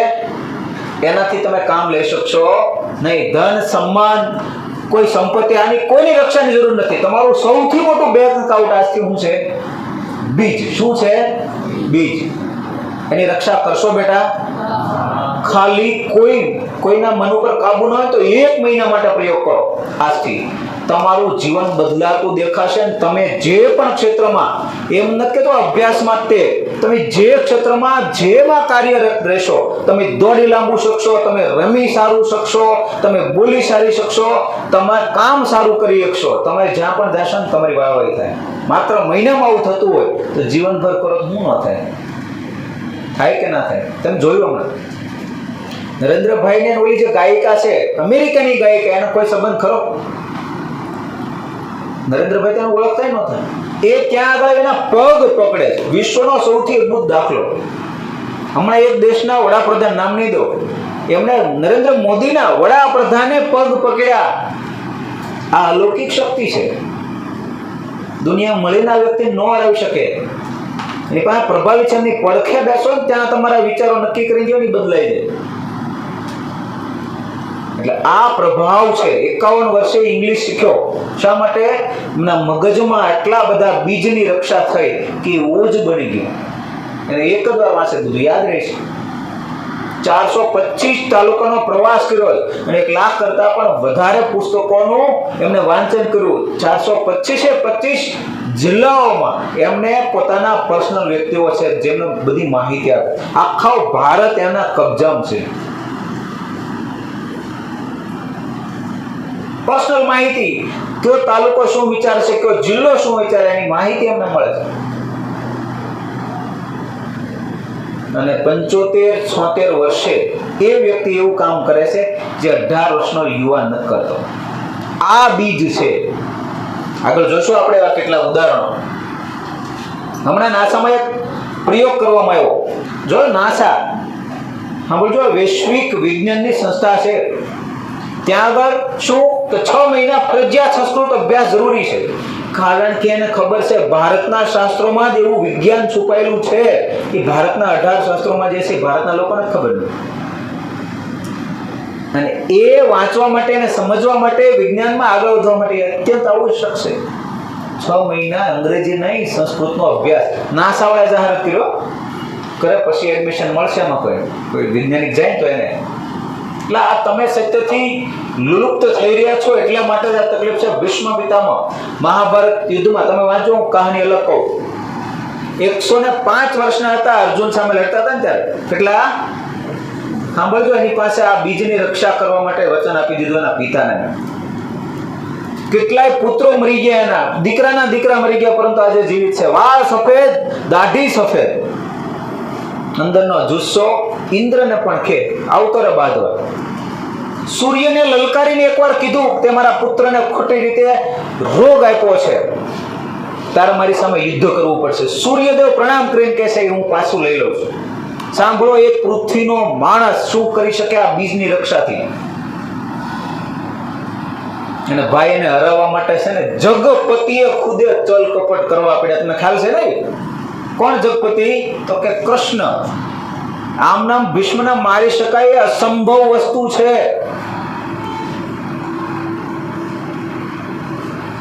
કેટલી મોટી વાત છે.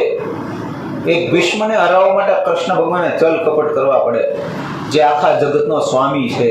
ત્યારે શું થાય? પહેલા તો અર્જુનના આખા રથના અને આખી પાંડવ સેનાને ધસ્તમસ્ત કરી નાખ્યા. રથ વગરને ઘા કરી દે, લોહી લુહાણ કરી નાખે. આખી સેનાને એક દિવસમાં ઉપાડી એકતા થાય.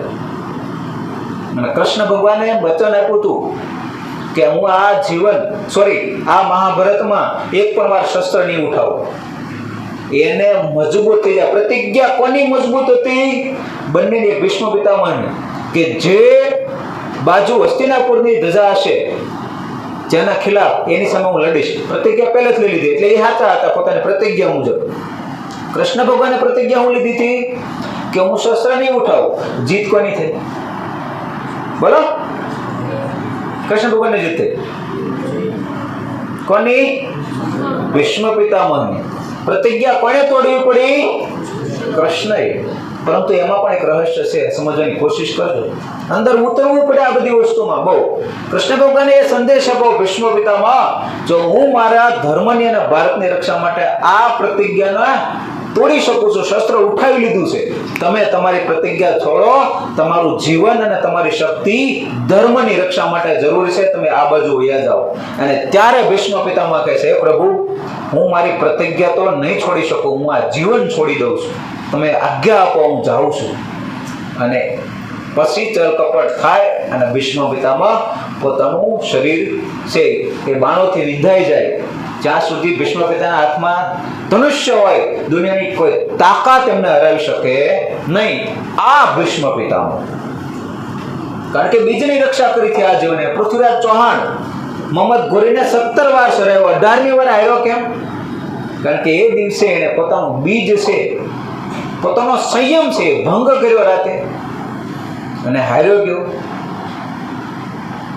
આજ પૃથ્વીરાજ ચૌહાણ કે જેમની પાસે શબ્દભેદી બાણની વિદ્યા હતી, બંધ આંખોએ જે શબ્દ બોલતા હોય, ગમે એટલો દૂર હોય છતાં પણ બોલેલા શબ્દ તરફ એ નિશાન તાકે અને વિધિ નાખે. આપણે જોયું છે મોહમ્મદ ઘોરીને કઈ રીતે માર્યો છે. બરાબર, એ ફિલ્મોમાં પણ જોઈ લીધું છે તમે. એકાગ્રતાનું રહસ્ય વિવેકાનંદ છે એ ખૂબ મોટા મોટા પુસ્તકો વાંચતા હતા. એકવાર એને જ્હોન લબાખ નામનો મોટો તત્વચિંતક છે, એમના પુસ્તકો વાંચવાનું મન થયું, મોટા મોટા પુસ્તકો, અને એને એને સમજવા માટે, વાંચવા માટે સમય લાગે, સમજીને પછી આગળ નીકળવું પડે, બરાબર? નહીં તો કાંઈ ભેગું થાય નહીં. એને આવડા મોટા પુસ્તકો એક દિવસમાં વાંચી શકાય નહીં. તો વિવેકાનંદનો તો નિયમ, એમનો ગુરુ શિષ્ય છે અખંડાનંદ, એ લઈ આવે પુસ્તક અને પછી દઈ આવે. તો રોજે આ ક્રિયા શરૂ. બીજા અન્ય પુસ્તકો લઈને આવતા તો વાંધો નહીં. આ લાઇબ્રેરીના જે મેન હતા એને કીધું કે ભાઈ આવું કઈ રીતે શક્ય બને કે રોજે આ જે છે જોનના પુસ્તકો તમે મૂકી દો.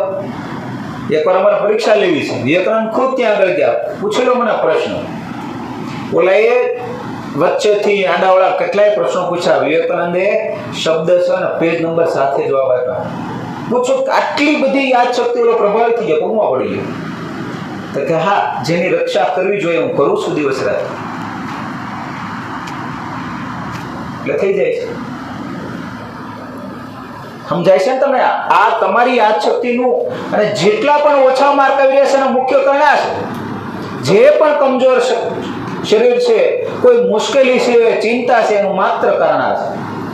તો આજે તમારી તમામ સમસ્યાઓ, તમામ મુશ્કેલી, કોઈ બાળક કમજોર નહીં રહે જો આ કરી નાખે ને તો. અને સાંભળો, કોઈ ગુરુએ તો એકાદ બે બાળકોને આ જ્ઞાન આપ્યું છે જેને સારો લાગતો. મેં તમને બધાને આપ્યું છે. વિશ્વવિદ્યાલય બનતા રોકી શકે? ના રોકી શકે. અને આ વખતે હું ચેલેન્જ આપીને આવ્યો છું કે તળાજા તાલુકામાં નહીં, જિલ્લામાં ફર્સ્ટ અમારો છે બોર્ડનો. તો હવે એના રસ્તો પણ મારે તમને આપવો પડે ને. તો રસ્તો આ છે. આજ સુધી જે પણ થયું છે એકાંતમાં અથવા તો કોઈ પણ રીતે વિચારોમાં, માનસિકતામાં, જે પણ, આજે તમારે પ્રોમિસ છેલ્લે મને દેવાની. અને કોના માટે છે? મારો અંગત એમાં કોઈ ફાયદો છે નહીં, તમારો જ ફાયદો છે, તમારા માતા પિતાનો જ ફાયદો છે.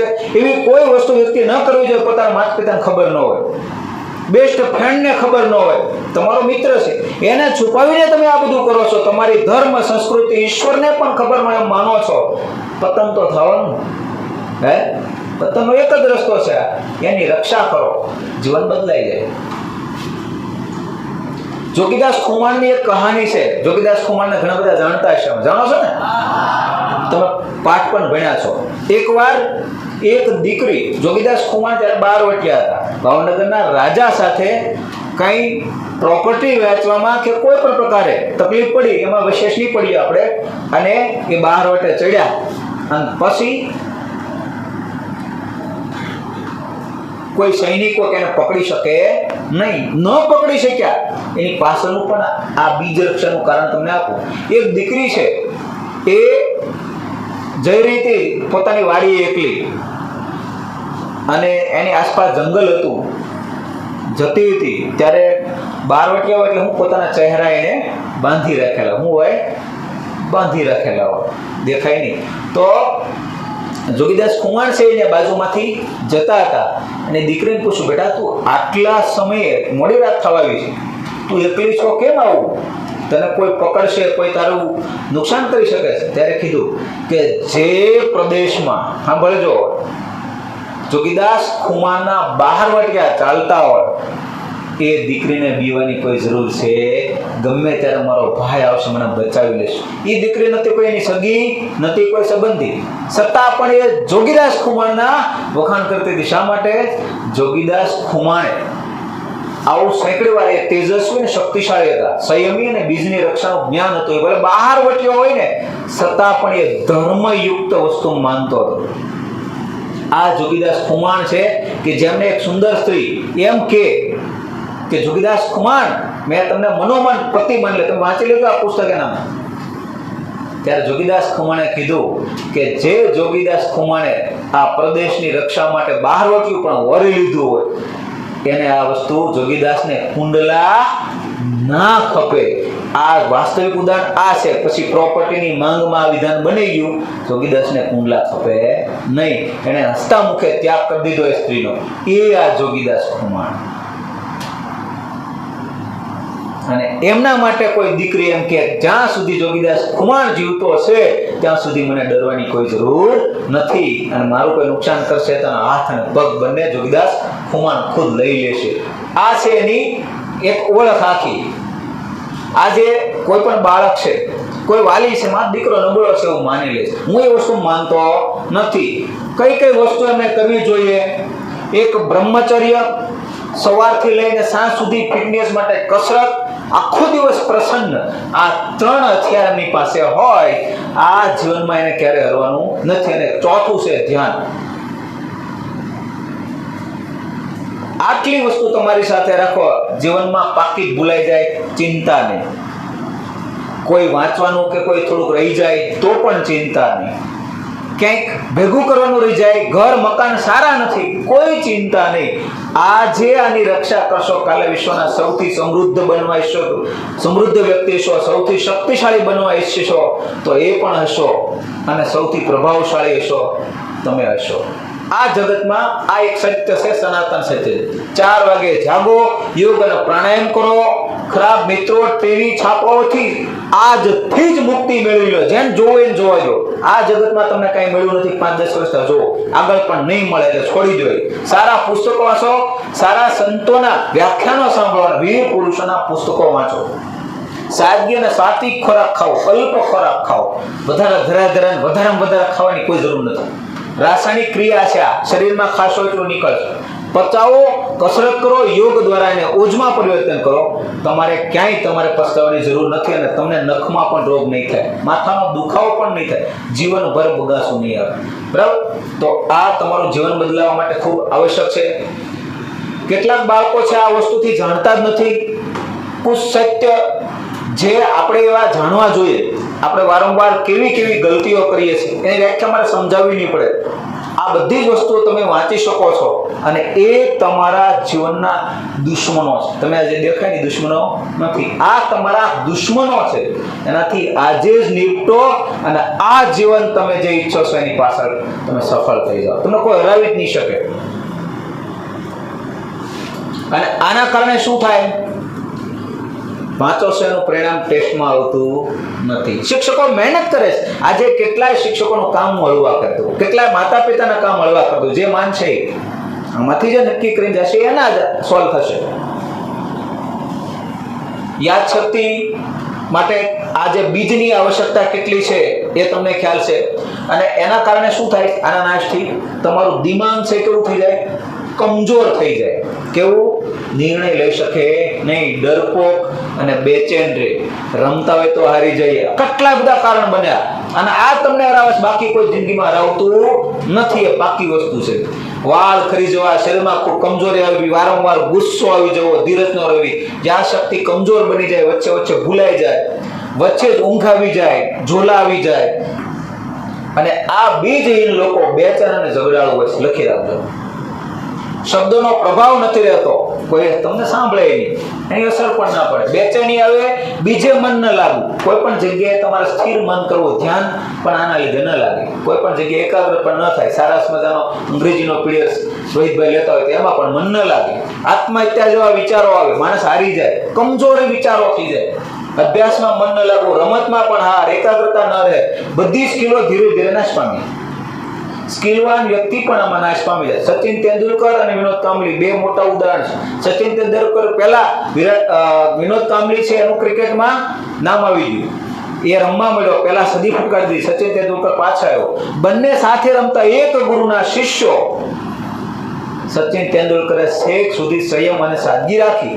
કેટલીક દુર્ગુણો એમાં પણ છે, પરંતુ સાદગી સંયમ બીજા કરતા પાળે. વિનોદ કાંબળી છે પાર્ટીઓમાં પોતાનું જે વસ્તુની રક્ષા કરવી તે ભૂલી ગયો. આજે એક ગરીબ વ્યક્તિ તરીકે જીવન જીવે છે. હમણાં થોડા સમાચાર હતા, ત્યાં કોઈ કોમેન્ટ્રીમાં ક્યાંય કોઈ સ્થાન નથી આપતું, એને નોકરી કરવી પડે છે. અને સચિન તેંડુલકર છે માત્ર કોઈ કાર્યક્રમમાં હાજરી આપવાનું, બોલવાનું કાંઈ નહીં, તો 1 કરોડ રૂપિયા લે છે. ક્રિકેટનો ભગવાન બની ગયો. વિશ્વના કેટલા દેશોના મળીને રન નથી એટલે એક વ્યક્તિના છે. તો કોની રક્ષા કરવી? તમે સચિનને ઓળખો છો, એની જે વસ્તુની રક્ષા કરી તો કરતા નથી તમે. એટલે તમે સાચા હીરાને ચાહતા નથી. બીમારી આવી જાય, બારીકાઈથી ને દીર્ઘ દ્રષ્ટિનો એક જ વસ્તુના અનેક એંગલ બને.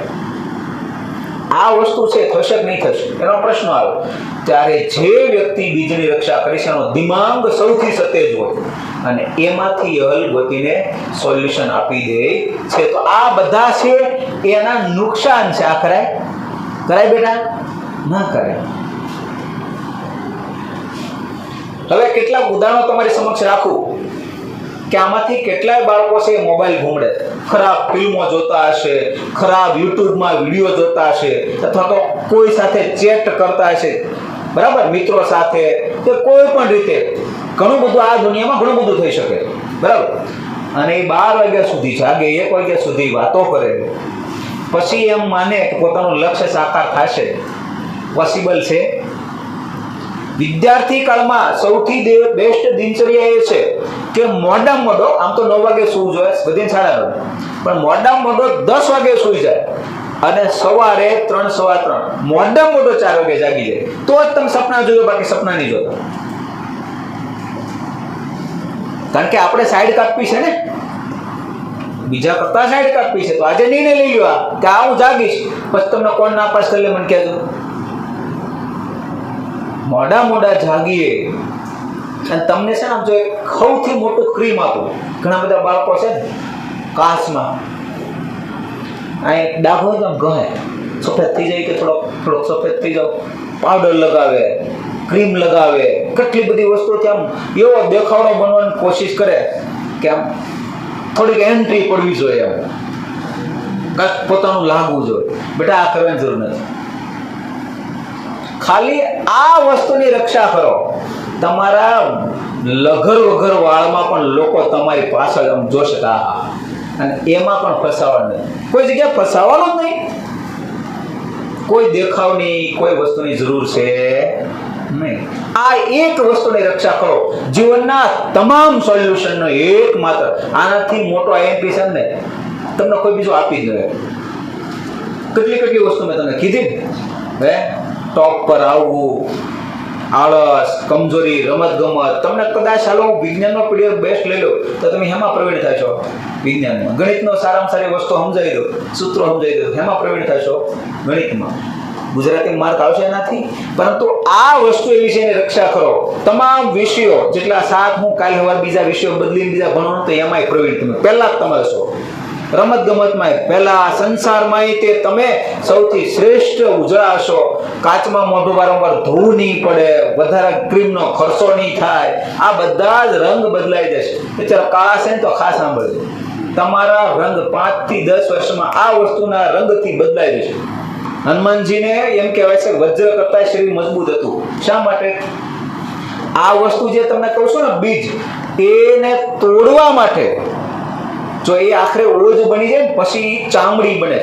જે કમજોર છે ને એ વ્યક્તિઓ આનો સૌથી વધારે વ્યય કરે એટલે કમજોર છે. શરીર બનાવવા માટે બીજી કોઈ દવાની જરૂર છે નહીં. બધા જ પ્રકારના હલ છે. આ ડોક્ટરની તમારે જરૂર નથી. જો આ તમે બીજ રક્ષા કરી લો, ડોક્ટરને કહી દેજો હાલે ડોફા, કોઈ જરૂર ન મળે. સમજાય તમને કહું? એ કેટલો આઈએમપી પ્રશ્ન છે કે આઈએમપી થી આઈએમપી છે, બટ હું કઈ જ નથી શકતો, એટલા શબ્દો જ નથી મારી પાસે. આનાથી વિશેષ હું કહી શકું નહીં. એટલો આઈએમપી છે. બધી ચિંતા છોડી દો, માત્ર આની રક્ષા કરો. રાજા રણજીતસિંહ, એમનો પુત્ર છે એ ખૂબ નાનો હતો ત્યારથી એને આ વસ્તુનું એને જ્ઞાન આપવું હતું, બરાબર? તો બેટા તું એક એને શું કર્યું, જરિયો બનાવ. બેટા કોહિનૂર તો લાવીશ ને, હું નથી કહેતો બેટા વિશ્વવિદ્યાલય તો બનાવશો ને, તો એ વારંવાર યાદ કરાવે. બાળક નાનો છે તે બાળપણમાં હું ખોળામાં બેઠો, હા પપ્પા લાવીશ. કોહિનૂર શું છે એ ખબર નહીં. થોડો મોટો છો, 16 વર્ષનો છો, અને કોહિનૂર શું છે, ભારતમાંથી કોણ લઈ ગયું ખબર પડી.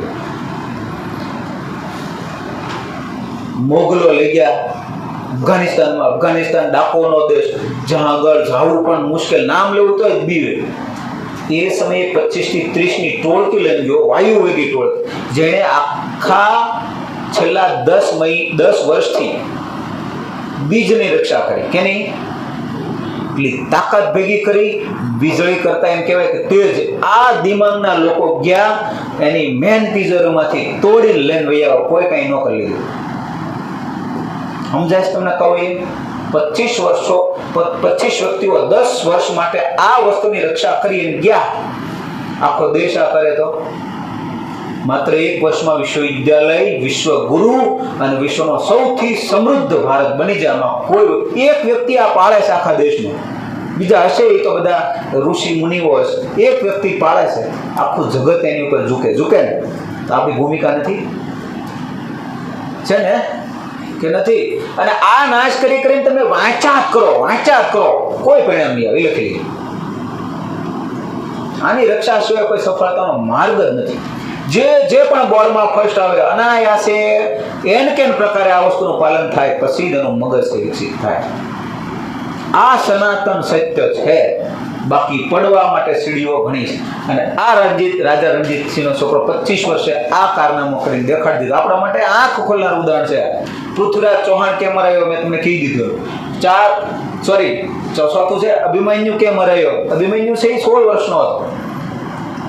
એમની પત્ની નામ ઉત્તરા. આગલા જ દિવસે એમને થોડા દિવસો પહેલા એમને ઘરે લાવવામાં આવી અને બીજનો નાશ કર્યો.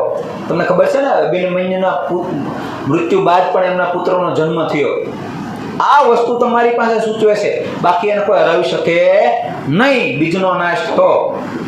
નેપોલે તમે જોયું ને કે nothing is impossible in the world, everything is possible. આ કહેનાર નેપોલિયન એમ કે હું ક્યારે હારીશ નહીં. મોટો રાજા હતો, આખરે હારી ગયો.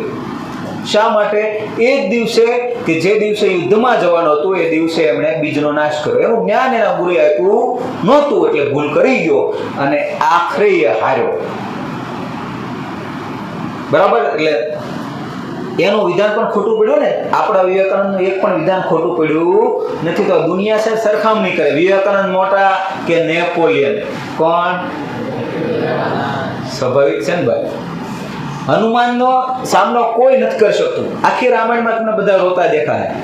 ખુદ રામ પણ દેખાય, કૃષ્ણ પણ દેખાય, ઓલા સીતા પણ, દશરથ રાજા પણ, લક્ષ્મણ પણ અને બધા ભરત પણ.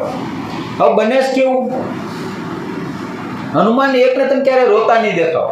જો એ રામ દુઃખી થાય ને તો એના દુઃખે થાય. બાકી એમ કોઈ પોતાની મુશ્કેલી અંગત વસ્તુ છે નહીં. એ કોઈને કહેતા જ નતું થાય એમ કરી લેજે. આપણે ત્યાં જરૂર કમતું તું થાય એમ કરી લે. શું કરી લે ભાઈ? તને તારી પાસે હું છે હું લઈ લઉં. હનુમાનજી પાસે એવું કોઈ કહેતા જ નથી. એ સ્પષ્ટતા વિનમ્રતાથી સમજાવે. કારણ કે એની પાસે એટલું જ્ઞાન છે. કારણ કે એને બીજની આજીવન રક્ષા કરી. એટલે રામને મુશ્કેલી હોય તો રામે એમ કે હનુમાન હવે શું કરશું? હનુમાન પાસે તરત તૈયાર જવાબ હોય. એ પોતે જ એક શસ્ત્ર છે. એની ગતિ એક શસ્ત્ર છે. સાંભળજો તમે. રામ છે એ ઉડી માનવ રૂપે છે. બરોબર? ઉડીને કોઈને યારે ભટકાઈએ કે? હનુમાન તો કાંઈ શસ્ત્ર ન હોય ગદા બધા. તો એ પોતે શસ્ત્ર બની જાય. એ પોતે ફરીએ કે ફરીને ડાર પાડે. ખબર તમને? આટલા બધા આખું શરીર છે એ શસ્ત્ર છે. એને કોણ હરાવે? ઉડીએ કે મોટું થઈએ કે ટૂંકું થઈએ કે આડાવાળું ગમે ને બગડાટી બોલાય. એનું શરીર છે મુખ્ય વસ્તુ. આ બીજના કારણે આ વજ્ર કરતા મજબૂત. એટલે વજ્રા કેટલાય પાશુપસ્ત્ર, કેટલાય બ્રહ્માસ્ત્ર, આટલા કેટલાય અસ્ત્રની ઉપર કાંઈ અસર કરી શકતા. અગ્નિસ્ત્ર, જળ અસ્ત્ર, નાગ અસ્ત્ર, આ કેટલા બધા છોડે અને તોય એને કોઈ અસર થાય. શા માટે? કેમ? વજ્રથી મજબૂત એનું શરીર છે. કયો એને અસર કરે ભાઈ? એટલે વાસ્તવિકતા જાણો. ધીરે ધીરે શરીર આવું મજબૂત બને છે. ન તાડ લાગે, ન તાપ લાગે, ન તડીકો. શેના હલ છે ને? આઈએમપી પ્રશ્ન છે કે નહીં? હા રે સાહેબ ભરી લઈએ. પણ શું છે તે વસ્તુની જેને રક્ષા કરવી નથી કરી એટલે તને પરસો વળે કઈ વાંધો નહીં. તો વજ્ર હનુમાન દાદાને હોય પણ એના શરીરને કઈ વસ્તુ થાય. પછી લક્ષ્મણના ઉદાહરણ તમારી પાસે છે. તમને કદાચ કીધા પણ છે. સીતાજીનું અપહરણ છું. રામ અને લક્ષ્મણ છે એ બંને છે એ સીતાજીની તપાસમાં આગળ ચાલે છે. એમના વચ્ચે બંગડી મળે, ઘરેણા મળે, કોઈ વસ્તુ વીંટી મળે તો એ ભેગા કરીને રામ છે એ લક્ષ્મણને કે તું ઓળખ. ત્યારે આ બધા જ ઘરેણામાંથી લક્ષ્મણ છે એક વસ્તુ ઓળખી શીખ્યા. કઈ? પગની અંગૂઠી. કઈ? પગની અંગૂઠી. ભાઈ આ હું બરાબર ઓળખું છું. સવારે દરરોજે પ્રણામ કરું છું ને માતાને, ત્યારે આ અંગૂઠી હું જોઉં છું એટલે પાક્કું છે આ માતા સીતાની જ અંગૂઠી છે. તો કે બીજા આ બધું તું જોતો ખરો ભાઈ. એમને રામ છે ને થોડો ક્રોધ આવે કે ભાઈ હું કેમ ઓળખું કે જે માતાને મેં પગથી નીચેથી ઉપર સુધી એક પણ મેં અંગ ન જોઈ, માતાની કઈ વસ્તુ ઓળખું ભાઈ. લક્ષ્મણની આંખોમાં આંસુ છે. રામનો ક્રોધ શાંત થઈ જાય અને ભેટી પડે કે તારા જેવો ભાઈ જે ભાઈ પાસે હોય એમની સીતાને કોઈ લઈ જાય ને તો કાંઈ ન થાય એ ગેરંટી છે. તમને ખ્યાલ છે લક્ષ્મણ મેઘનાથને મારવા માટે અમુક પ્રકારના એમની પાસે દેવી વરદાનો હતા કે કોઈ 14 વર્ષ સુધી અનાજનો એક પણ દાણો ન ખાયો હોય એ મારી શકે, અને એક પણ ઊંઘ 1 મિનિટ માટે ન લીધે એ મારી શકે. તો 14 વર્ષ માતાના કહેવા મુજબ લક્ષ્મણ એક પણ વાર ઊંઘ્યા નથી અને એક પણ દાણો અનાજનો ખાધો નથી. અને મેઘનાથને ગર્વ આનો હતો મને આવો કોઈ હોય જ નહીં ભાઈ. 14 વર્ષ કોણ ઉપવાસ કરીને મને મારવા, અને અનાજ વગર તો કોઈ રહે જ નહીં કે કોઈ માણસ. અને 2 દોસ્તોથી મરતા હતા. કેમથી? એક માણસ અને વાંદરા. તમને ખબર ને, આપણે તો નિશ્ચિંત છે, આવું તો હોય જ નહીં. પછી એને છેલ્લે ભીંગ પડી. ઓલા એને બ્રહ્માસ્ત્ર છોડ્યું તો લક્ષ્મણ ઉપર અસર થઈ નહીં, કારણ કે સ્વયં શેષનાગનો અવતાર હતા, નારાયણના આશીર્વાદ હતા રામના. પાછું ગયું એટલે એને એમ થઈ ગયું ઓહો આ તો એક દેવી વસ્તુ છે, આને બધા જ નિયમોનું પાલન કરીને અમને મારવા આવ્યા છે, આ માર્યા વગર જાહે નહીં. એટલે પાછો જાય રાવણ પાસે. પ્રભુ એટલે પિતાશ્રી હવે આપણે હાર સ્વીકારી લેવી જોઈએ. ત્યાંનો પપ્પા તું કયો છો?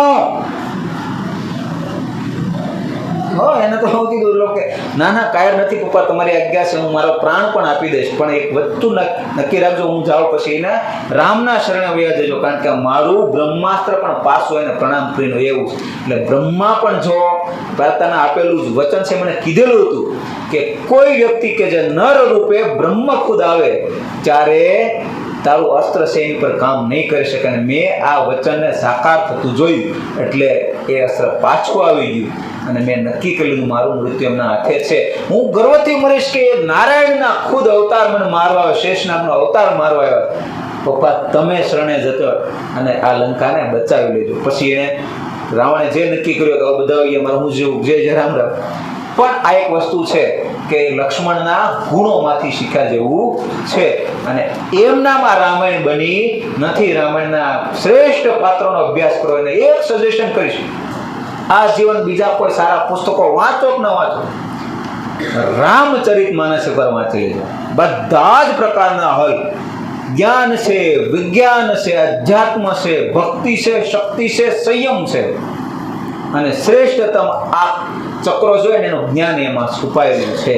અને સંસારમાં તમારા પરિવારને ટકાવી રાખવા માટે, સંપ જાળવવા માટે રામચરિત માનસ તમારા ઘરે હોવું જોઈએ બેટા. ક્યારે ઝઘડાઓ થશે નહીં. અને દરેકને આ કહાની તમે કહેજો.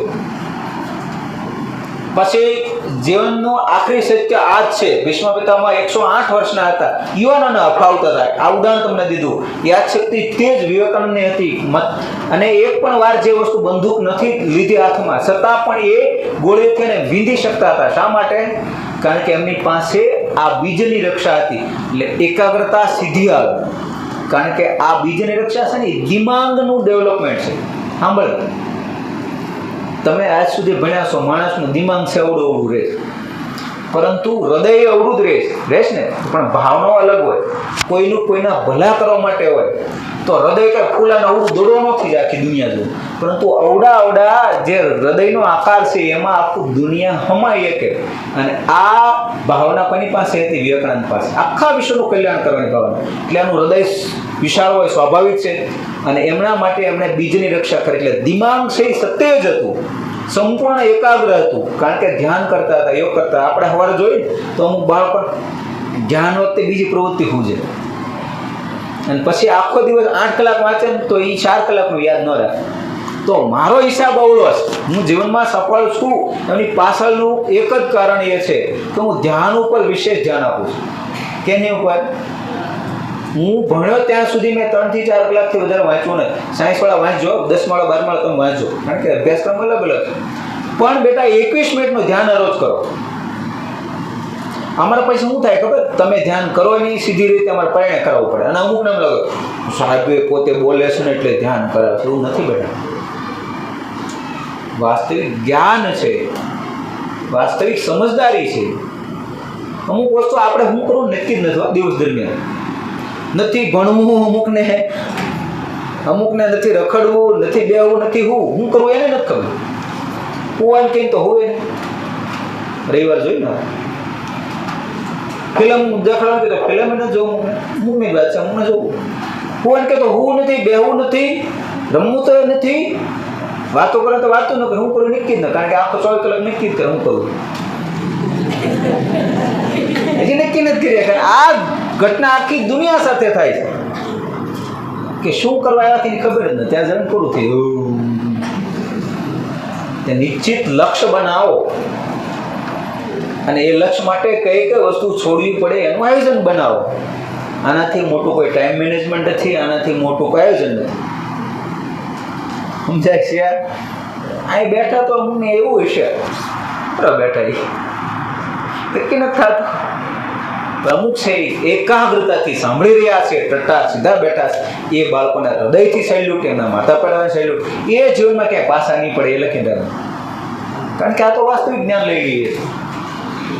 અર્જુનની એકાગ્રતા તમને ખ્યાલ છે ને? અંગ્રેજની એકવાર અર્જુનને એમનો પરિવાર છે એ ફરવા જઈ રહ્યો, ગંધર્વ આવ્યો. સાંભળજો, એ તો અલૌકિક શક્તિ વાળો. આ તો માણસ રૂપે છે અર્જુન તો આવો.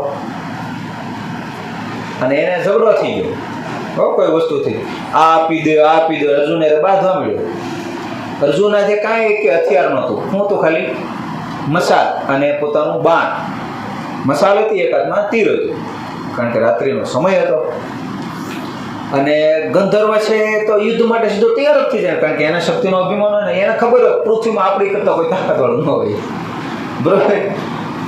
કારણ કે પૃથ્વીલોક તો છે એ મૃત વ્યક્તિનો લોક છે, અને ત્યાં વાસના ભોગ આ બધું હોય, એટલે વ્યક્તિ છે પોતે ખર્ચાઈ જાય, આખી શરીરની શક્તિઓ બધું ખર્ચાઈ જાય, એને ખબર. એટલે એને તો યુદ્ધને જાહેર આમ કરી એક તીરમાંથી કેટલાય તીર છોડ્યા, અગ્નિ વરસાવતા. અને અર્જુને પોતાના મંત્ર દ્વારા મસાલથી બધા જ તીર છે એ પોતાના પરિવારને બચાવી દીધા, આખા પરિવારને બચાવી દીધું. અને પછી શું કર્યું? એક જ બાણ ચડાવ્યો. પહાડ દરનાનો રથ છે, દેવી રથ હતો ને બધું હેઠો, એટલે સીધો આવ્યો દડતો હેઠો અને પડીને સીધો આમ માણસ કરતા ભંગાર અવસ્થામાં આવી ગયો, નિસ્તેજ કરી નાખ્યો. અને પછી આવ્યો કે અર્જુન કે મને ક્ષમા કરો, મને પ્રાણદાન આપો, મારતા નહીં. પછી સાંભળજો, ઈશ્વર દિવાલ ઈચ્છે ને ત્યારે આવી વસ્તુમાંથી દઈ દીધી. અર્જુન નહીં તો પગપાળા પ્રવાસ કરતા હતા, અને આ મારો બેટો સામેથી ભટકાનો બાંધવા ઉલટાના દેવી અસ્ત્રો એને આપ્યા. શું આપ્યા? આ મારી પાસે છે અર્જુન, તારે કાયમ લાગશે, લ્યો સાંભળો એટલી વાત. સેમ વ્યક્તિને ગમે નથી ગમે વસ્તુ મળે, હાથમાં હાલતા જતા ફરતા જતા બધું મળે, કારણ કે વસ્તુનો ત્યાગ કર્યો ને જીવનનું મહત્વ સમજો. તો આ અર્જુન જેને ઉર્વશી ઓળખો ને તમે, ઉર્વશી રતેલા એ નહીં હોય, હિરોઈન, સ્વર્ગની સૌથી સુંદર સ્ત્રી. એ અર્જુને તપસ્યા વખતે, તમને ખબર ને કૃષ્ણ ભગવાન શું કીધું હતું એને? અર્જુન તું તપસ્યા કર, આ પાંડવોની માફક તું પોતાની શક્તિ વેડપ નહીં, પોતાના સંયમથી તારે આ 12 વર્ષ વનવાસ અને 1 વર્ષ ગુપ્તવાસમાં તારે સંયમનું પાલન કરવાનું. અને સારું ગમે એ જોજો, કોઈ વનવાસમાં જાય ને પછી જ યુદ્ધ થાય. રામ વનવાસમાં ગયા યુદ્ધ થયું, પાંડવો વનવાસમાં ગયા યુદ્ધ. અને રહસ્ય એક જ વસ્તુને સમજાય છે કે ત્યાં આગળ સાદગીપૂર્ણ સંયમથી જીવે છે. જંગલમાં બી કઈ સુવિધા મળે, મતલબ તમે સુવિધાઓ અને સંસારનો ત્યાગ કરો, દુનિયા તમારા કદમાં. આટલો સિમ્પલ વિષય છે, સમજાય છે કે ન સમજાય? આ 2 યુગો ત્રેતા અને દ્વાપર, આખું રહસ્ય એટલામાં આવી જાય વનવાસમાં. અને રામ ને લક્ષ્મણ સીધા મહેલમાંથી ગયા હોત તો હું રાવણ મરે. બોલો તરત કે ત્યાં અનાજનો દાણો ખાધેલ છું, તમને ન મારે ગાલે હવે હે, એને વનવાસી જ મારશે એવું એના ઓલા ભાગ્યમાં લખેલું છે. વનવાસી થવું જરૂરી. તો કઈ એને હારા ગણવા કે ખરાબ એ મને પ્રશ્ન થાય. એ વિશેષ વસ્તુ છે, આપણે આમાં અર્જુનમાં જ રહીએ. તો એ ઉર્વશી આ કૃષ્ણ ભગવાન કીધું લે તપસ્યા કરી અને દિવ્ય અસ્ત્રો માટે સ્વર્ગમાં જવા આજ્ઞા કરી. તો તપસ્યા કરીને સ્વર્ગમાં ગયો, અને ત્યાં આગળ વિશ્વની સૌથી સ્વર્ગની સૌથી સુંદર સ્ત્રી ઉર્વશી એને પ્રલોભન આપ્યો કે તું મારી સાથે લગ્ન કરી લે. અર્જુન કે મારે તો આખા ભારતને આખા વિશ્વને અધર્મથી બચાવવાનું છે અને એ માટે આવ્યો છું, તમારી સાથે લગ્ન ના કરી શકું. તો એને શ્રાપ આપ્યો, 1 વર્ષ તું નપુંસક થઈ જાય.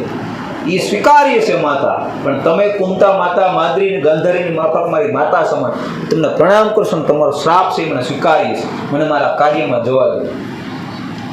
બરાબર. ત્યાંથી દિવસ્ત્રો લઈને આવ્યા, કૃષ્ણ ભગવાનને વાત કરી. કૃષ્ણ ભગવાન કીધું આ તારા માટે વરદાન બનશે. જો તમને કોઈ શ્રાપ કે કોઈ ખરાબ કહેતું હોય તો ગાય ઉદે ને આપણે મેળામ ગાળી દીધું, ઓલે શ્રાપ દીધો તો સ્વીકારી દીધું. આ ભિન્નતા છે ભાઈ જગતમાં. તો અને તમને ખબર છે કે બૃહંદા બનીને રહેવું પડ્યું, ખબર જ ને બૃહંદા. અને એ કેવું હતું, નપુસંક તરીકે એનું વર્ષ હતું. અને જો એ સમયે પુરુષ હોત તો એ પોતે અર્જુન તો છુપાય જ ન હોય, કે બીજા બધા પકડાઈ જાય, ભીમડો રસોયા બની જાય, આ બધું બની જાય. પણ આ તો શું બને, અર્જુનની તાકાત એટલી બધી તેજ કેમ છુપાવું? તો એને આ વરદાન બની ગયું. એટલે જગતમાં ઘણી બધી વસ્તુઓ એવી છે કે જે આપણા સારા માટે થતી હોય. ત્યાગ દો. આ બીજની રક્ષાથી શું ફાયદા થશે? આ જીવન તમને ક્યારેય બીમારી નહીં આવે, પ્રખર યાદશક્તિ હશે, લોકો આકર્ષાશે, જેમણે પણ સફળતા મેળવી છે એમનું બીજનું ક્યાંક ને ક્યાંક રક્ષણ થયું છે, તમને કોઈ હરાવી નહીં શકે, કોઈ જગ્યાએ નહીં રહેશે. અને બીજથી જે યુક્ત વ્યક્તિ છે જગત પર શાસન કરશે, આજે તેને કાલે કરશે. મળતી કોઈ પણ સ્કિલ છે એ આસાનીથી એને શીખાઈ જાય છે, એને સમય લાગતો નથી. ચહેરો ગોળ, પ્રભાવી અને ક્રીમ ખોટા દેખાવની જરૂર નથી પડતી, મેં તમને કહી દીધું. બરોબર. આ બધા ફાયદા છે. રામ અને રાવણમાં અંતર શું? એક તપસ્વી છે અને એક છે મોટો રાજા.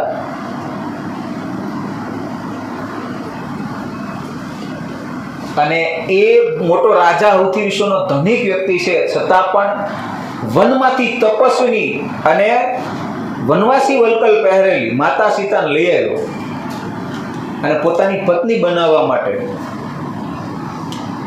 અને રામ છે એ મંદોદરી છે, એટલે રાવણને મારે.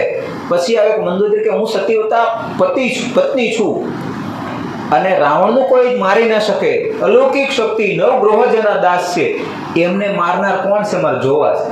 એટલે રામ છે એ રાવણને મારીને પછી બેઠા હતા પથ્થરમાં, પાછળથી આવીને જોવે કે પડછાયો પડ્યો અને કોઈ સ્ત્રીનો છે. રામ ઊભા થઈ ગયા સ્વયં, દેવી મને માફ કરજો, તમારા પતિ છે એ મારી પત્નીને લઈ ગયા એટલે મેં માર્યો.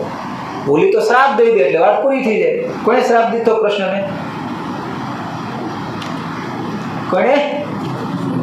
ગાંધારી દીધો તે ખ્યાલ છે ને? હે, કૃષ્ણની વાત પછી કશું ખૂબ મોટી છે. સૌથી વધારે ત્યાગ દીધો ને તો કૃષ્ણએ દીધો છે. અને માતા મને માફ કરજો. તો કે માતા તમે તો ખુદ આટલા શક્તિમાન છો, હું તમને શ્રાપ દેવા આવીશ, પરંતુ તમારી વિનમ્રતા જોઈને મને પ્રસન્નતા થાય છે કે મારો એક પતિ હતો કે જેની પાસે બધું હતું, મારા જેવી સુંદર સ્ત્રી હતી, અને છતાં પણ એ તમારી વનવાસી વલ્કલ ધરેલી સ્ત્રીને પોતાની પત્ની બનાવવા માંગતો હતો. તમે બીજી બાજુ છો, હું સામેથી ખાલી જોવા આવી છું, તમે મને પ્રણામ કરો છો. તમે રામ, તમે સંયમ મૂર્તિ છો, મારા પતિને ત્યાં થવી જોઈએ. જુઓ તો ખરા રામ કેટલો સંયમ, કેટલી સભાનતા. ભગવાન તો ખુદ જગતના પતિ હતા, હું આવ્યો કે હે કે નહીં? હનુમાનજી પાસે એટલી તાકાત છે, હજી એ રામનું રટણ કરે છો. કહી દો આ જીવન કરશે અને ચિરંજીવી દેવ છે, કલ્પનો અંત નહીં થાય ને ત્યાં સુધી આ જગત પર રહેશે. હવે આપણે એમ ન થાય, હવે રામની ભક્તિ હું જરૂર ન થાય, આપણે એટલી બધી શક્તિ છે, હવે મોજ ન કરે. પણ નહીં, લગાતાર એની લોકપ્રિયતા વધી રહી છે. જો વિશ્વના ખૂણે ખૂણે જઈ રહ્યા છે. બાગેશ્વર બાબા, ખબર ને? એક જ રહસ્ય, હનુમાનના ભક્ત છે. એમના ગુરુને 2 વાર હનુમાનજી મળ્યા. એમને 3 વર્ષે તો આંખો વહી ગયેલી છે. 1.5 લાખ શ્લોક અને 1.5 લાખ પેજ એને યાદ છે, વગર આંખો. સુરદાસજી કહેવાય. અને એ ભારતના આદિ શંકરાચાર્ય છે. તમને ખ્યાલ હોવો જોઈએ, હિન્દુસ્તાનમાં રહ્યો છે. હે ને? આ રહસ્ય તમે જાણતા જ નથી. આદિ ગુરુ એ કોણ? ભારતના મઠો છે, એમના મઠાધિપતિ હોય. અને એ ભારતના સૌથી સનાતની ગુરુઓમાં શ્રેષ્ઠ અત્યારે બાગેશ્વરના ગુરુ છે. ને એ એમ કહે છે કે મારો ચેલો સાધારણ નથી, આખા જગતને જે બનાવવા માંગે છે ને એ બનાવશે, મારે બોલવાનું નહોતું. બરાબર. રામાયણના પાત્રો પાસેથી શીખો. આખી દુનિયા છે એ આ જન્મતા વેત સૂર્યને ગળી જાય, પૃથ્વીને ઘુમાવી દે, બ્રહ્માસ્ત્ર છે એને ફેરવી દે. કેટલો મોટો વૈજ્ઞાનિક વ્યક્તિ હે. અને આપણે એની ભક્તિ છોડીને બીજી ભક્તિ કરી, સારું કહેવાય. બરાબર.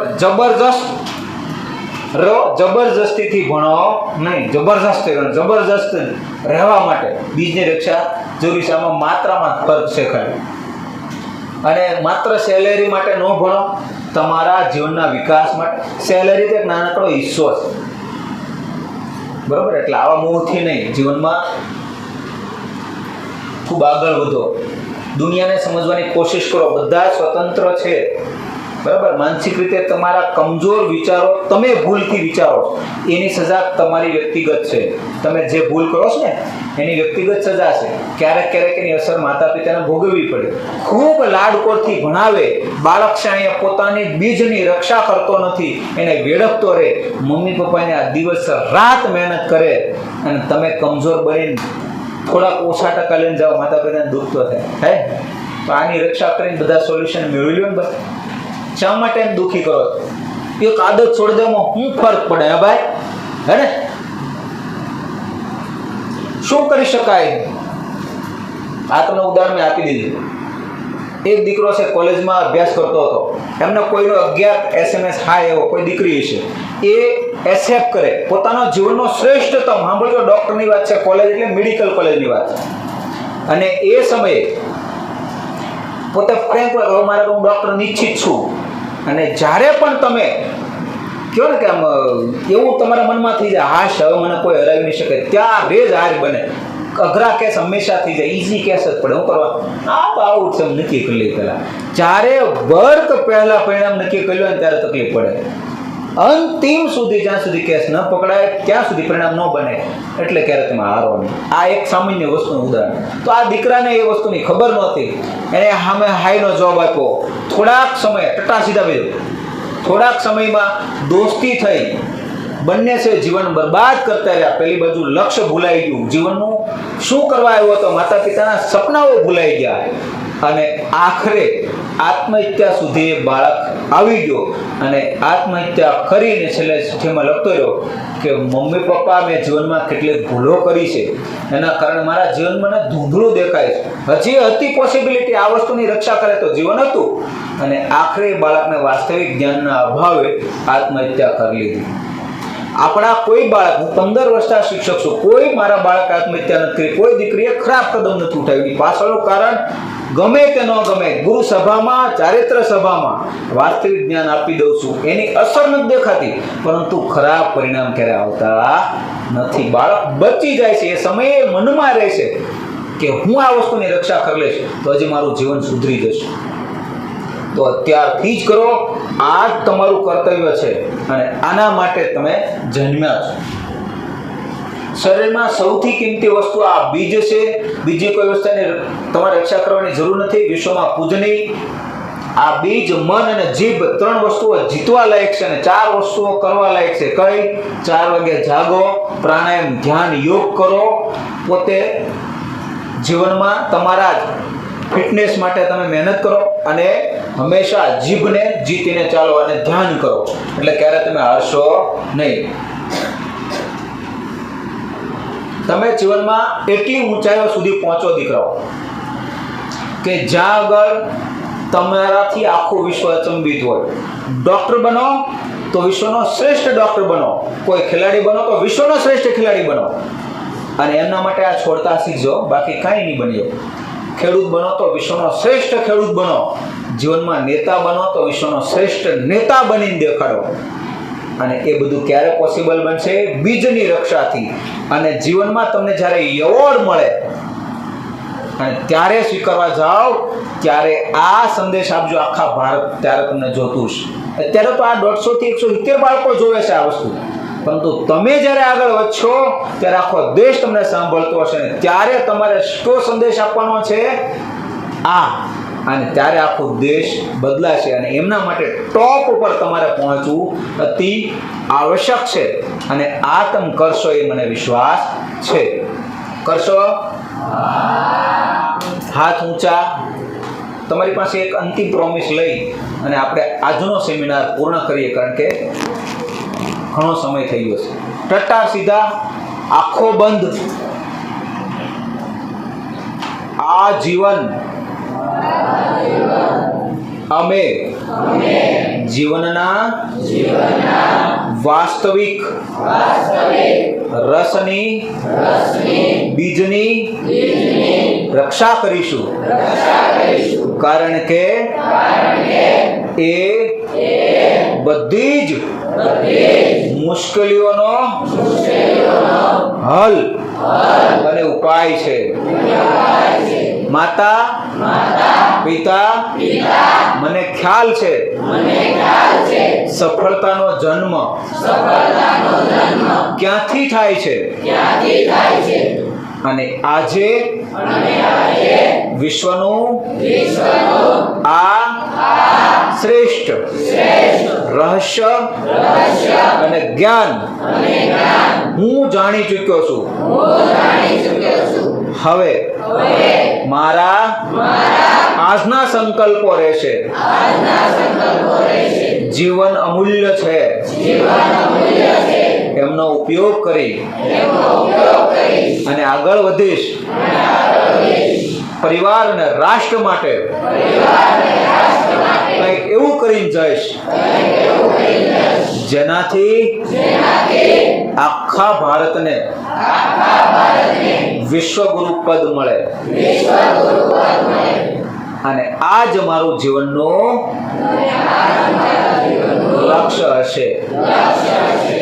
એમના માટે આ દિવસ સુધી કરેલી ખરાબ આદતો મેં છોડી દીધી છે. ઓમ જય શ્રી રામ, જય શ્રી રામ, જય હનુમાન. એના રસ્તે ચાલીશું. એમણે જે જીવનનું આપ્યું છે જ્ઞાન, એ તરફ ચાલીશું અને જીવનમાં સફળ થશું.